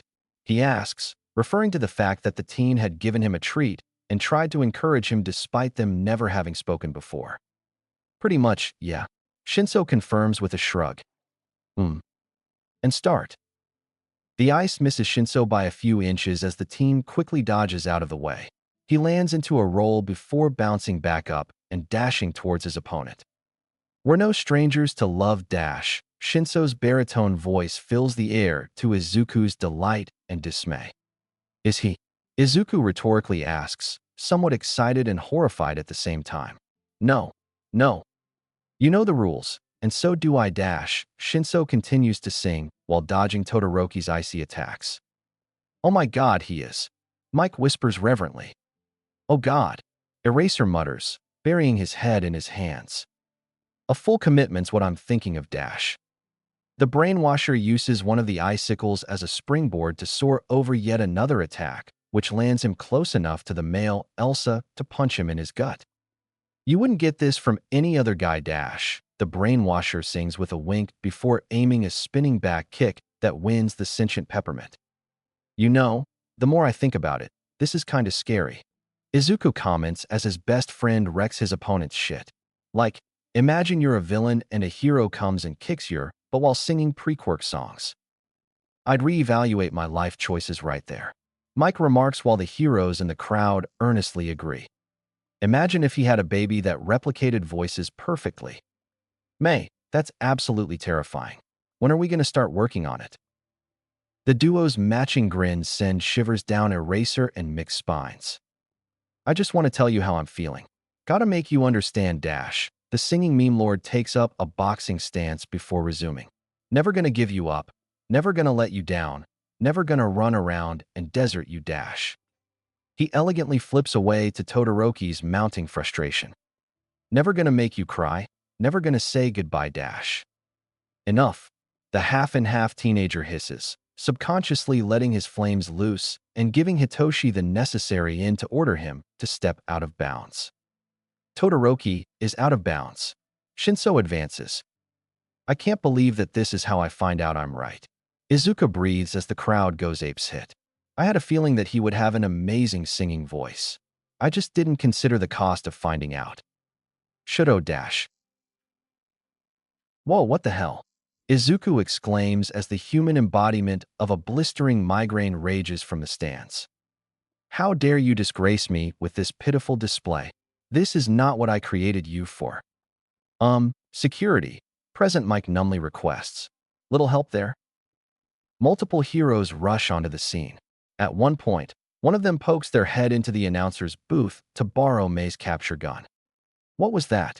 Eraser growls once the endeavor has been taken care of while Izuku clicks open his phone and dials Nedzu's number. What the hell was that? Sensei dash. I know. I'm opening an investigation as we speak. The omnipresent Stoat confirms to the teen's elation. The verdant speedster hangs up with a soft grin before zipping off to find the humanized Canadian flag. Of course, not before letting his intentions be known by his companions. Anyways, Mike says, gaining the attendees' attention, why don't we continue after a short break? Hey man, you okay? Izuku asks casually upon finding his target who had been staring at his hand while leaning on a wall. It's rather funny, isn't it, that I lost while using that bastard's fire for the second time today. Todoroki divulges, not really knowing why. What do you mean by using his fire? I mean, it's your power, isn't it? What? It's your quirk, not his. You're a completely separate entity from him. Todoroki looks off to the side, his gaze a million miles away as he considers the greenette's words. You okay there, bud? Yes. Todoroki answers dazedly. I think I need a moment alone, if you don't mind. No sweat, man. Hit me up if you ever want another slushie. Thank you, Midoriya. A thumbs up and bright grin is given in response before the other teen leaves to go bother his friend. Chapter 14. Toshi, I love you. You're one of my best friends in the whole world, Izuku proclaims, once again stopping by Class A's section in the stands. But that just about made my soul ascend. Yeah. Hitoshi responds in an amused tone. It was both beautiful and heartbreaking. Please, never do that to me again. Yeah. The brainwasher says with a smirk and an eye roll. Whatever. Oh, Izuku blurts, noticing the time, gotta go. He makes a couple more stops by the food stands before reappearing in the announcer's booth. Oh, thanks, Announcer Cohen. May says as Izuku hands her another cup of coffee. Problem child. Eraser acknowledges as he receives his. So we're all good now? Everyone's settled. Mike asks as the verdant speedster sets another tea in front of the voice hero before seating himself and gives him a quick nod. All right. Let's go. Izuku cheers in an effort to pump the crowd up. His first fight was definitely memorable. It's Ida Tenya versus Shiozaki Ibara. What are you thinking, listener? Well, it all comes down to time, how fast either of them move. After all, Ida is a speedster while Shiozaki has been shown to have an impressive control over her vines and their control time. The fight is short as Ida simply races behind her before her vines could reach him and pushes her out of bounds. Ida wins. Midnight declares to the cheering mass. Next up, we have the Acid Queen, Ashido Mina. Phrasing. Eraser mutters before taking a sip of his coffee. That doesn't sound PA. Izuku comments under his breath before clearing his throat and continuing the announcement. Versus Madam President, Yaoyorozu. Midnight calls for the fight to commence and Ashido immediately shoots off, sliding on her acid as if she were frozen. Ashido's strength is maneuverability, so Yaoyorozu's gonna really have to keep on her toes. Despite Ashido's best efforts, the Prez remains undeterred and gives the other girl a good whack out of bounds with her bow staff. Ashido is out of bounds. Yaoyorozu wins. Midnight calls to the cheering crowd. Yaoyorozu-san is amazing. Uraraka comments from her seat as the teenager in question helps her fallen opponent up. That's the class rep for you. Jairu adds with a proud grin. Let's keep the party going. We have the Rock, no relation dash, Kirishima Ijiro. Izuku presents while Mike goes for a quick bathroom break. Versus the exploding badger, Bakugo Katsuki. May finishes for him, pausing from whatever she was currently tinkering with. You know, that would be a great band name. It would, wouldn't it? Izuku muses with a slight grin. This fight is basically what it's like to see an unstoppable force go against an immovable object. It all boils down to technique and stamina. The majority of the match consists of Bakugo trying to break past Kirishima's defense and getting his shit rocked by the teenage cord with hair. It seems that Bakugo is on the defensive. Present Mike observes as he reseats himself. He's having a tough time keeping up with Kirishima's fierce attacks. There is a slight pause as they catch their breaths before Bakugo proceeds to finally live up to his nickname, releasing explosions like a pyromaniac in a fireworks factory. Bakugo counters again. And what's this? It seems to be working. With one final explosion, Kirishima goes down for the count, ensuring Bakugo's victory. Kirishima is immobilized. Bakugo wins. With that vicious carpet bombing, Bakugo advances to the third round. And that completes the final four. Izuku declares, the Titans of the Titans. Let's keep the party going. Mike shouts as the stage is brushed up. It's Shinso Hitoshi versus Ida Tenya. Both of them have worked so hard to get here. The green-haired teen exclaims with stars in his eyes. They're so close to reaching their goal. Meanwhile, down on the platform. So, buddy Uraraka, huh? Midnight signals them to start, and the engine user charges towards him, only for the purple-haired teen to dodge at the last second. You know, if you don't ask her out soon, someone else might. Hitosai comments as he dodges yet another attack, this time with a well-placed kick to the other teen's rear end. Maybe Tsu would have better luck. The face that Ida makes will go on to warm Izuku on cold, rainy nights. He honestly hopes that someone captured that image and posted it online, just so that he can make it his screensaver. What dash? His shock makes the incoming roundhouse hard to dodge, and Hitoshi wastes no time ordering the humanoid transformer to step out of bounds. And just like that, Shinso moves on to the finals like an absolute legend. He worked hard and wisely utilized his quirk. He's earned this. Eraser states as calmly as he can while Mike and Izuku can tell that he's absolutely screaming out of sheer pride inside. Moving on, we've got Yaoyorozu versus Bakugo Katsuki. Comments and projections flutter around the stands. The consensus being that the fight will be short and most likely brutal. After all, Bakugo is, well, Bakugo, and despite Izuku and Eraser's reprimands, the majority of the spectators are misogynistic embarrassments. The fight is short, just as everyone predicts. It's just the winner that's a shock. In mere seconds, Yaoyorozu had constructed a gun with narcotic-filled darts, knocking the Pomeranian out for the count. Izuku's cackles and praises drowns out the deafening clamor of the crowd. Yao-san, that was absolutely incredible. Izuku calls as she exits the stage. You made my entire month, oh my god. You're too kind, Midoriya. And please, call me Yamamo. Yes, ma'am. There is another quick break to allow the contestants to gather their bearings before their last fight. The stadium hums with anticipation as the two unlikely finalists prepare to face off. All right, Mike cries like the majestic bird he is. Here we are, the finals. In one corner, the Memolord Supreme who had introduced us to a new kind of fear, Shinso Hitoshi. Izuku starts off. Versus someone who would make baby making so much easier, Yaoyorozu Momo. Phrasing. Izuku squawks with an embarrassed blush before heatedly addressing the crowd. And for you pervs, yeah, I see you. She's 15, you freaks. No hard feelings? She asks, forming her bow staff. No hard feelings. Hitoshi confirms. Yaoyorozu stands proudly on the first-place podium with Hitoshi in second and an irate Bakugo in third. Ida, who had also earned third place, had left moments earlier in light of a family emergency. Said emergency being that his brother got hospitalized after getting severely injured in the field. For all the crap Izuku's given the other boy, he really honestly hopes that everything works out for their family. Now we will award the medals. Midnight announces. The presentation of the medals will, of course, be by. An iconic laugh sounds through the air as the Ameribu Supreme makes his appearance, to the crowd's delight. All Might. I am here to give out the awards. Bruh, Izuku mutters while nursing yet another coffee. How can he be loud all the time? Bakugo just about vibrates with rage when the hero places the bronze medal around his neck and all but growled during the following hug.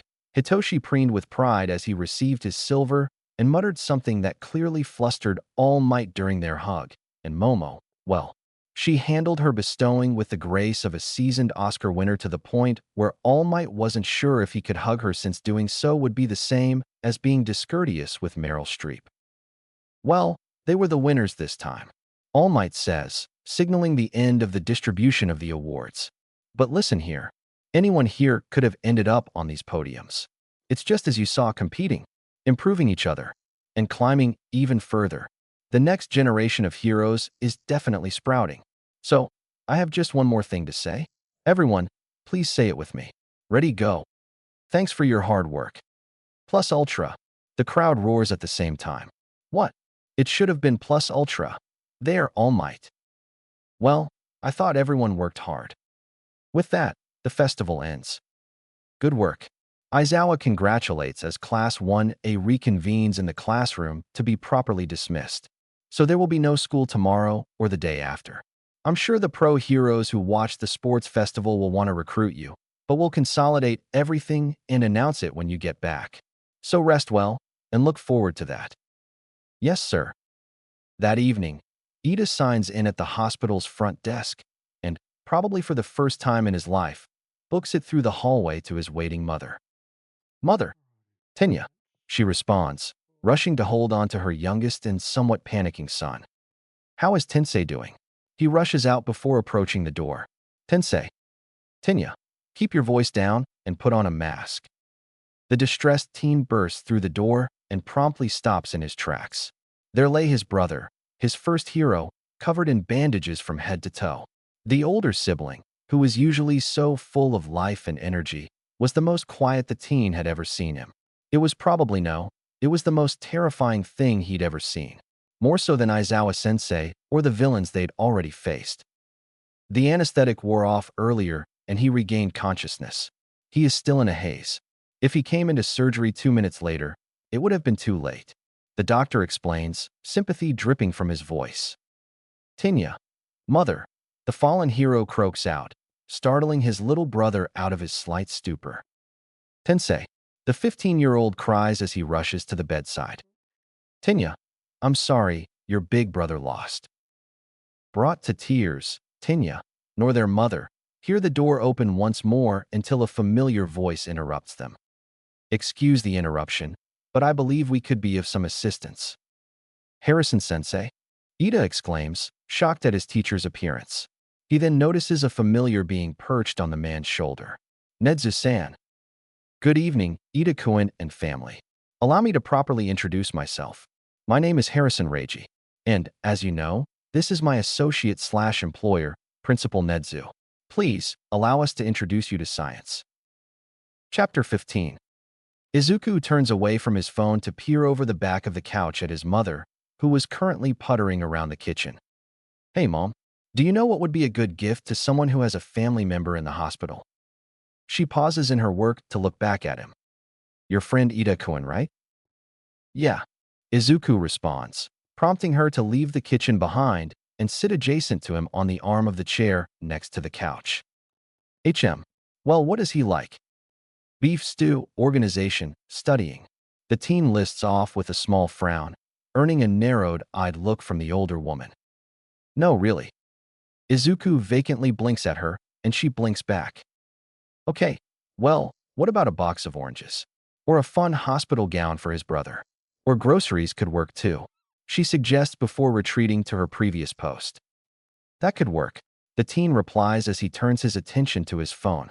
Thanks, Mom. Thunderstruck high voltage. So my mom has some pretty solid ideas. I think we could try getting him some groceries. Gravity's pimp person nipping hand Milky Way. That's a great idea, Midori-kun. Honeypot face with rolling eyes smirking face. Maybe even throw in some cards? Thunderstruck high voltage. Yes. When do you guys want to go? Honeypot face with rolling eyes smirking face. Today's good for me. Gravity's pimp person nipping hand Milky Way. Me too. Meet up at Midori-kun's place? Honeypot face with rolling eyes smirking face. Yup. Thunderstruck high voltage. I'll let my mom know. Mom? Hito and Bosch-chan are going to stop by, so we could get some stuff for Ida. Can you pick up a chocolate cake from the bakery and some ice cream on your way back? Yes, ma'am. Already bored of waiting, Izuku turns on the gaming system to play a few rounds of Pong. By the time his friends knock on the door 15 minutes later, the graphics could only be seen as blurs on the screen. Hello, you must be Hito and the boss. I'm Izuku's mom. The matriarch greets with a welcoming smile. Please, come in. The apartment was more comfortable than small, with prize certificates and photos lining the walls, some of which with a curly-haired man in them, who was clearly Izuku's dad. Other than that, there were also pictures that showed a notable decline of hero stuff in Izuku's life, starting from Izuku posing in a hero onesie to a blurry shot of him flashing a peace sign to the camera on his way out the door with an indiscernible present mic keychain hanging from his back pocket. You have a really nice home, Mrs. Midoriya. Oh, thank you, dear. And you can call me Inko. Mrs. Midoriya is too stuffy. The green-haired matriarch waves off before calling to her son.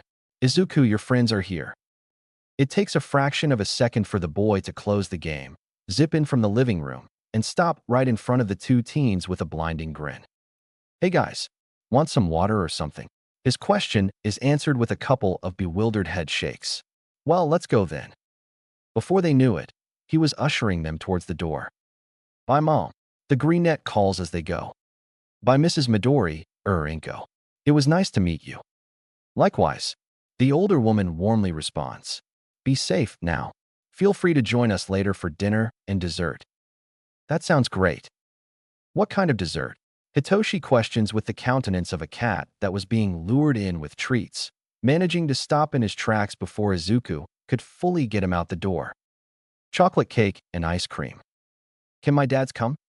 The more the merrier. Thanks, Mrs. M. Ooh, Mrs. M, I like that. Come on, we're burning daylight. The second he reaches street level, his foot begins to tap impatiently as he waits for his friends to catch up. Normally, he wouldn't mind a relaxed pace that much, but it wasn't every day that he was going to buy groceries for a friend. Are you aware that your mom's a celestial being?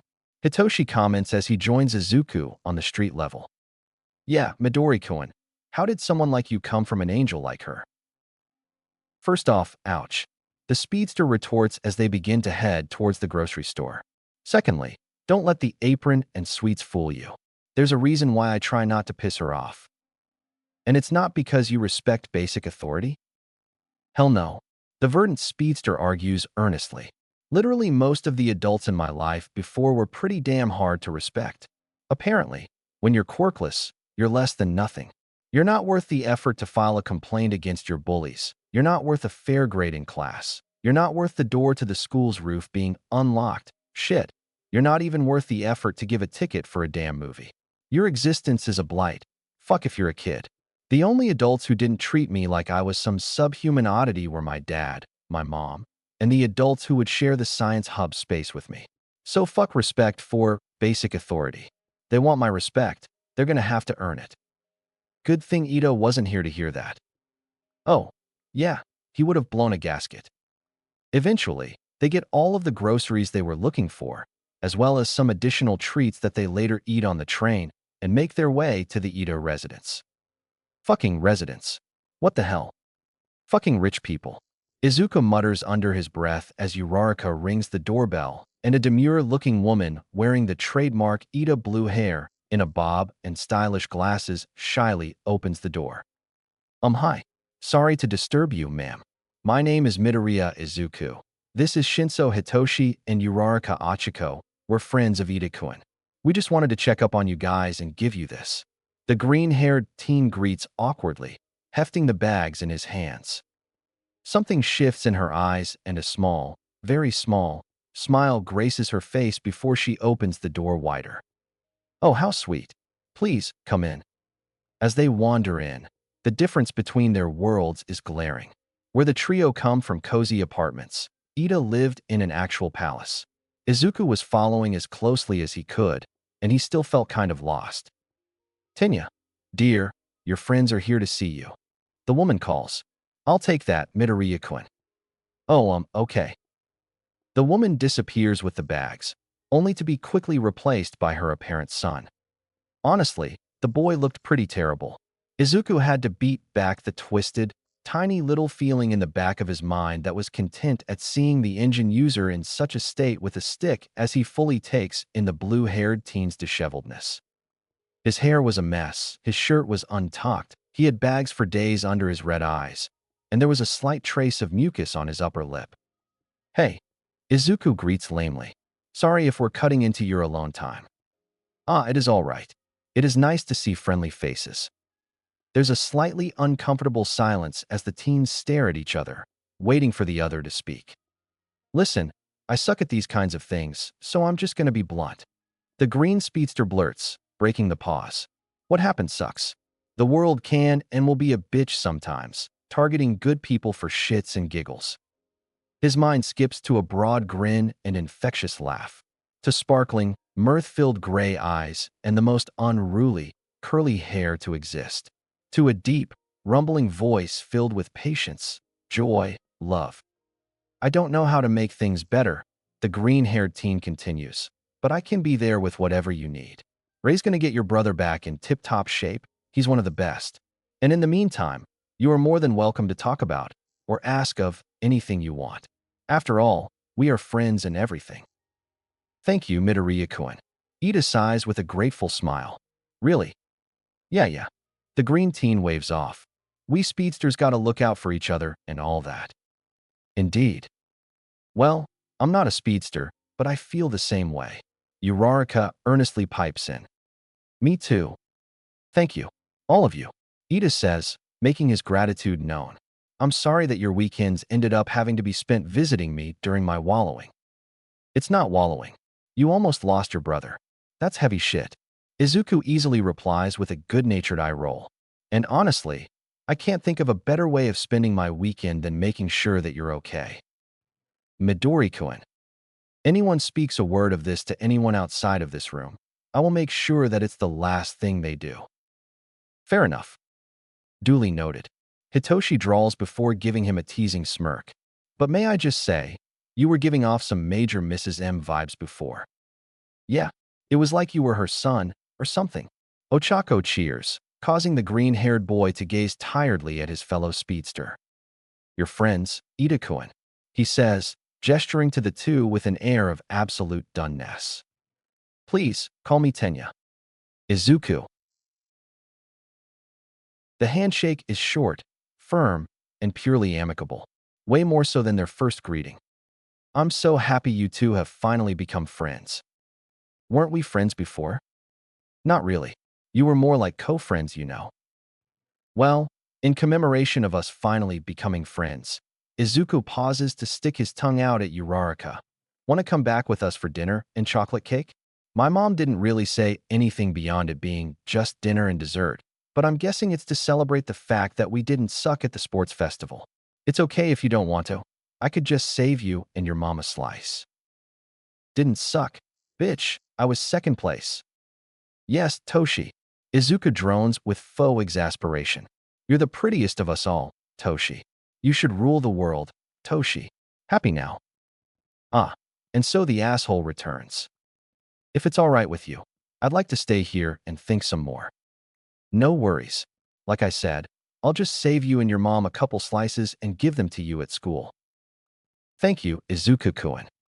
Well, the green teen says while stretching a little, I guess it's about time we get out of your hair. Feel free to come by or text us anytime you want. Will do. Bye, Ida-kun. See you later, Ida. Don't do anything Aizu would do. Fuck you too, Toshi love. Oh, what the hell? The brainwasher groans exasperatedly, confused once more by his friend's speech pattern before ultimately giving up. You know what? Never mind. Attaboy. As promised, the teens stopped by the bakery before picking up a pint of ice cream from the ice cream shop on their way back to the Midoriya residence. Hey mom, we're back, Izuku announces while kicking off his shoes before zipping to the kitchen to put the treats away. Welcome back. Inko responds while stirring the chili and checking the rice as the teen joins his friends on the couch and restarts his game from earlier. How did it go? Oh great. Yeah, his mom called us sweet.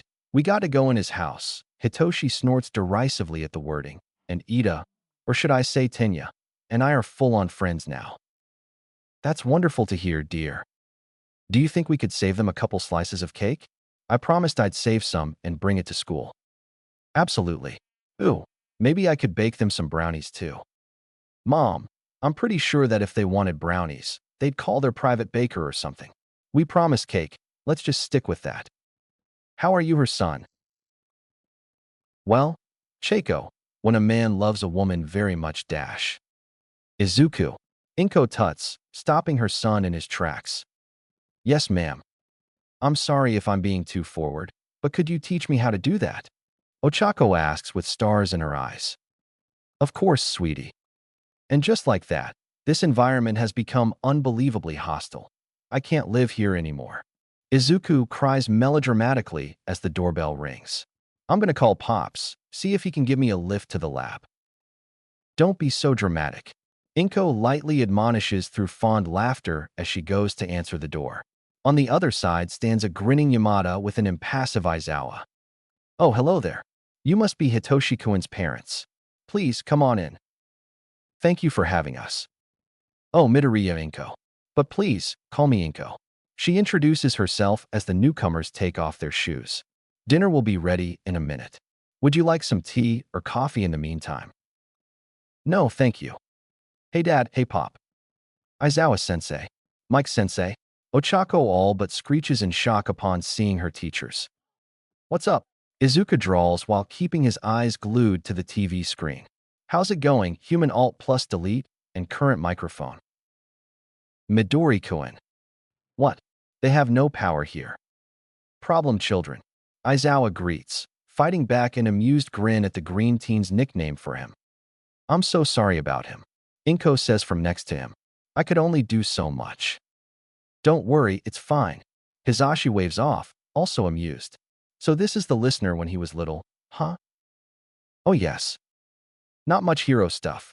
Aizawa observes, gazing at a picture of a 5-year-old Izuku who only wore a vague hero t-shirt as an acknowledgement that heroes existed. Yes, well, by that time his father had gotten to him. 1 minute he's running around in his hero onesie, and the next he's blowing up my kitchen in pursuit of science. Are you sure you wouldn't like some tea or water? I suppose that a glass of water would be nice. As she goes to turn towards the kitchen, Izuku gets both men a glass of cool water and returns to his game before his absence could be registered. Oh wow. I'm sorry, I had forgotten how much he uses his speed here. Really? I don't think I'd ever get used to it. Well, at first, it was a bit startling and took some adjusting, but after a while, it just blended in with everything else. Inko divulges. Maybe it's because he's been running since he could walk. He was always such a fast child. Fast walker, fast talker. His teachers used to say how much of a fast learner he was. Still is, really, even discounting the speed. That is, until he turned 5 and was diagnosed quirkless. She scoffs, diagnosed, like it was some kind of disease. And that's when he got more into science. Aizawa deduces, scowling at the injustice and finally understanding just why the problem child is the way he is. Science is impartial. Sure, quirks count as science in some way, but that means that they also have scientific drawbacks. His father used to make a game of pointing them out with him. Careful, Mom. They're gonna think Dad was a villain or something. Oh, oh no. Hisashi couldn't stand villains just as much as heroes. The only thing he really cared about, besides Izuku and me, was science. He even used to say that it was his third greatest love. I used to ask about his parents, and he would just blink at me. Dad was the best. An introspective silence blankets over them for a few minutes before it is abruptly broken by a newly arriving Reiji. Hello, hello. Harrison-sensei? Hey. Hitoshi calmly greets, earning a look from the bewildered girl while Izuku pauses his game and zips over to the man to give him a quick hug. Sup, Pops? Izuku says while the man ruffles his hair. Any of your bones break yet, old man? Gremlin. Okay, who's ready to eat? As if it were a trigger phrase, Izuku reflexively sets the table and finishes the task at his seat while looking impatiently at the others. Oh no. It seems that the gravity in the room has randomly increased, and I just can't walk faster. Reiji teases while pretending to walk in slow motion. I will carry you. Yeah. The duo remain unaware of the pleased and relieved looks shot their way for the remainder of the meal as the night fills with light teasing and laughter. Chapter 16. Sup bros and foes, let's get this bread. A sunglass-wearing Izuku crows as he strides in uncharacteristically late with a to-go coffee cup. Midori-kun. Uraraka sighs as the green teen comes closer. What? Izuku pouts playfully before turning to a certain engine user. Hey, Tenya. What's crack-a-lackin', my dude? I am well, my dude. The other speedster replies with mirth dancing in his dark blue eyes. How's your big bro? He seems to be feeling better. Nedzu and Reggie-sensei said that they are close to coming up with a treatment for him. Bitchin. Oh, I have your cake here, by the way. Thank you, Izuku-kun. Isn't this nice? All of us, being friends. Uraraka cheers before gathering the boys into a group hug. Meanwhile, the other members of the class reflect on their mornings after the sports festival. It's different when they broadcast the matches on TV after all, huh? Ashido says with an excited grin. So many people talk to me on my way here. Yeah, me too. Kirishima adds, equally excited. People were staring at me, too. It was kind of embarrassing. Isn't that normal for you, Hagakure? Ojiro sighs awkwardly to Izuku's delight. Burn. I had some elementary schoolers suddenly tell me don't worry about it. Shiro groans defeatedly. Izuku barely smothers his snickers before Ochako elbows him, and an also amused Hitoshi right in their guts. Don't worry about it. Sue croaks, hiding a shit-eating grin. This time, Izuku doesn't even bother to hold himself back and downright wheezes alongside Hitoshi, much to Uraraka's disapproval. After just one day, we've suddenly been thrust into the spotlight, huh? Thinking muses. Yue really is amazing, huh? Momo sighs. Morning. Aizawa greets while opening the door. Even Izuku is impressed at the speed at which everyone goes to their seats. Good morning. The class returns, sitting rimrod straight and looking ahead. Listen up, we're having a special hero informatics class today. The veteran hero announces once he makes his way to the podium. Here it is. The teens think, expecting the worst. Code names. Aizawa's words break through the tension, leaving the group of teenagers somewhat confused. You will be coming up with hero names. We're gonna do something exciting. They cheer, jumping in their seats. A red-eyed glare puts them back in their seats quicker than it takes Izuku to scarf down a slice of New York cheesecake before the eraser hero continues. This is related to the pro hero draft picks I mentioned the other day. The drafts begin in earnest in the second and third years, after students have gained experience and can become immediate assets to the pros. In other words, for them to extend offers to first years like you shows that they are interested in your future potential. These offers are often canceled if that interest dies down by graduation. So we'll have to prove ourselves once we get picked, huh? Hagakure ventures to ask. That's right, Aizawa confirms. And here are the totals for those with offers. The underground hero clicks the remote towards the screen, which soon displays student names and the number of offers that they receive. Sitting comfortably at first place is Yamamo with 5,264 offers, followed by Hitoshi with 4,200, nice, Bakugu with 3,240, Ida with 1,200, Izuku with 300, and so on. Wait, what the hell? I didn't even compete.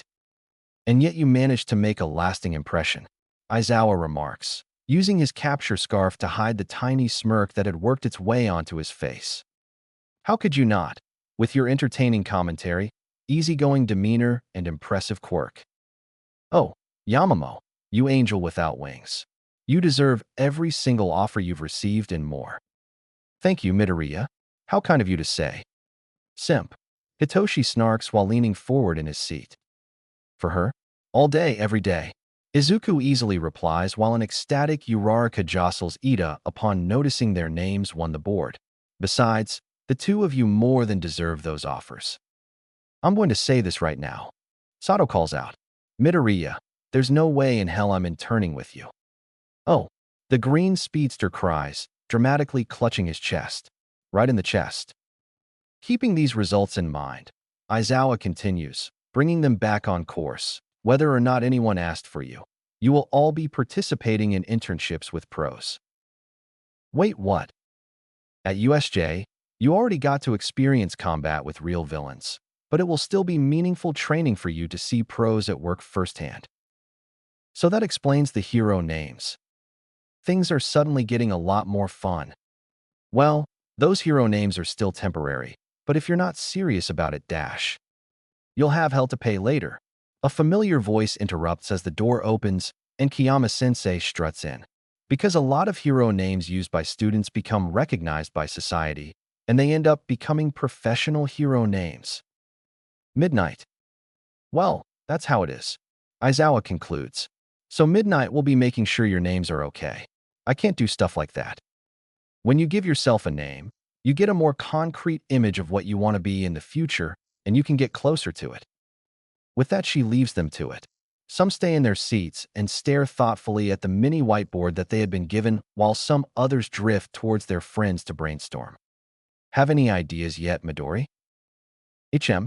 Oh, yeah, already wrote mines down. You? Hell yeah. How about you two? Ida looks off to the side in thought, while Hitoshi shrugs. Hey, man, I'm sure it'll come to you.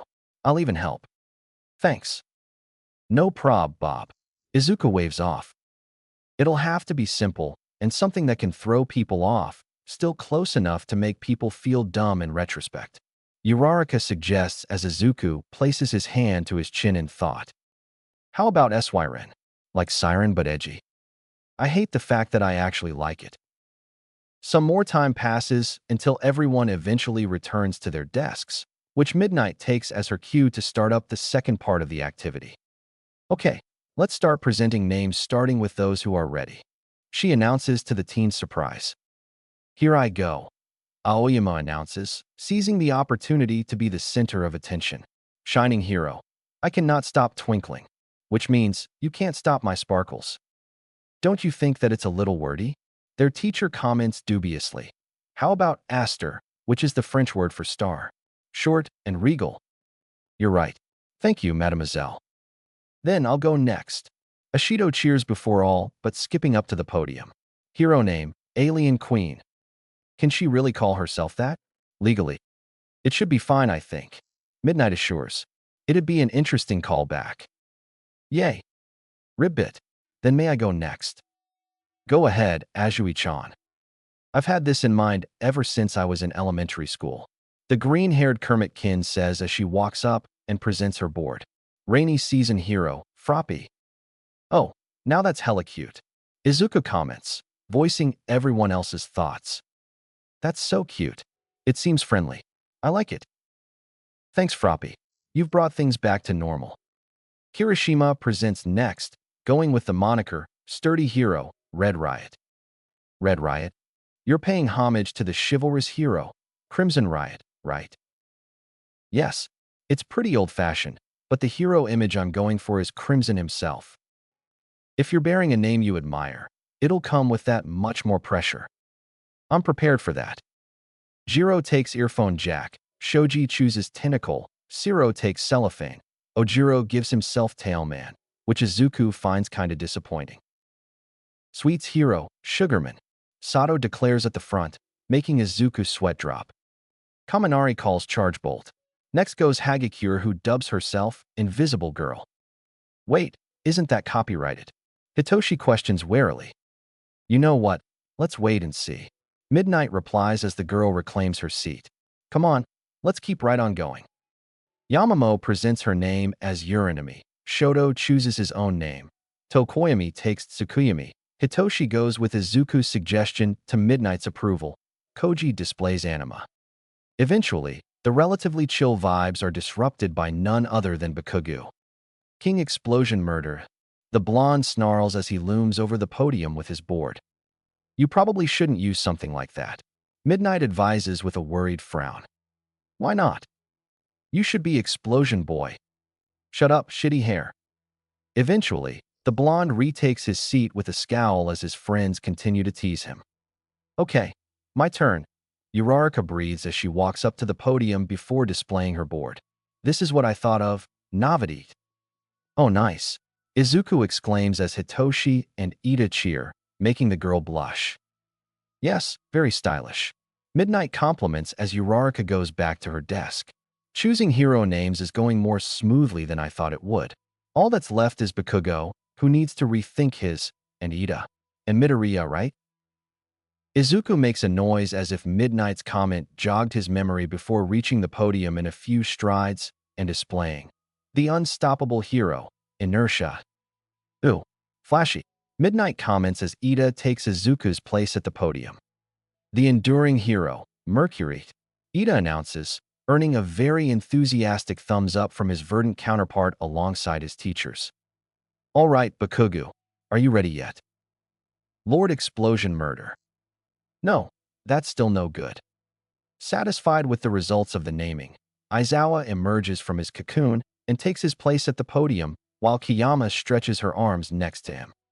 Now that everyone's decided on their hero names, we'll go back to talking about the internships. They will last for a week. As for where you'll have them, those who had offers from pros will be given your own lists, so you can choose from those yourself. Those who didn't have offers will choose from among 40 agencies around the country that will be accepting our interns. They all work in different places and have different specialties. For example, 13 would be focused on rescues from accidents and disasters more than fighting villains. The seasoned heroine adds, think carefully before you choose. Yes, sir. Turn in your choices before the weekend. Aizawa instructs as he and his colleague take their leave. Dismissed. Hey, Todoroki, want to eat lunch with us? Izuku asks after conferring with his friends for a few short seconds. The red and white teen pauses to think for a moment before minutely shrugging and going to join them. So who are you going to go with? I don't know yet. It's hard to decide. I'm going to go with Gunhead. So, in other words, you're going to be even more terrifying than you already are. Cool. What about you three? Ms. Joke. I haven't chosen yet. That's cool, Izuku says, giving the new addition a thumbs up with an encouraging grin. I have decided to go with Manuel. Really? Isn't he kinda slow? He is a seasoned hero who has been known to be friendly and reliable. It would be an honor to intern under him. Okay, whatever you say, man. Izuku relents with his hands up in surrender. I think I'm gonna go with Hawks. I'm surprised he would send you something, seeing as you can't fly and all. Todoroki comments as they reach the lunch line, surprising the other teens. Of course, Izuku is the first to recover with a bright, yet cheeky grin. Hey, neither can Roadrunners. Shut up. Hitoshi groans with his head thrown back before grabbing a bowl of ramen. Meep meep. Izuku quips before noticing Momo just up ahead. Hey, Madame Prez, where are you going to go? Oh, well, I haven't exactly chosen yet. The black-haired heroine in training responds while easing into her chair with a grace that even a swan would be jealous of. May I? She slides the papers closer for him to quickly scan before pointing to a name on one of the sheets. What about Majestic? He is pretty versatile and usually has one or two tricks up his sleeve. Plus, he could teach you new fighting styles that you could add to your arsenal. That is true. Very well then. I shall intern with Majestic-san. Thank you for the advice. Midoriya. Please, call me Mito. Saves time. Of course. The rest of the day passes by with little fanfare, and Izuku soon finds himself getting ready to head home alongside his smallish group of friends. Suddenly, an idea pops into the green teen's head when his eyes land on Todoroki's carefully impassive face. You know what? Izuku voices after a couple seconds as the others finish putting on their shoes. Do any of you want to go to a cat cafe? Ida, Uraraka, Hitoshi, and Shoto all share a look before shrugging and giving their assent to the greenette's delight. Sweet. Meanwhile, as the kids head out, Aizawa looks over the internship forms that have been turned in at his desk. Internships, huh? Yeah, a few have already decided. He could already feel the throbbing headache forming from the ensuing result of his son's internship, alongside the problem child's. At least the others made sensible decisions, except, that is, for one. Hosu. Ah shit. Everyone knows what happened in Hosu City, Tokyo. It was all over the news how the hero killer had struck again, this time targeting the older Ida brother. The culprit had already killed 17 heroes in the past and injured 23 heroes beyond recovery, and was identified as Stain. And it was clear that Ida had a bone to pick with him, and he wouldn't let a thing like his internship selection being denied get in his way. God, he needed more coffee.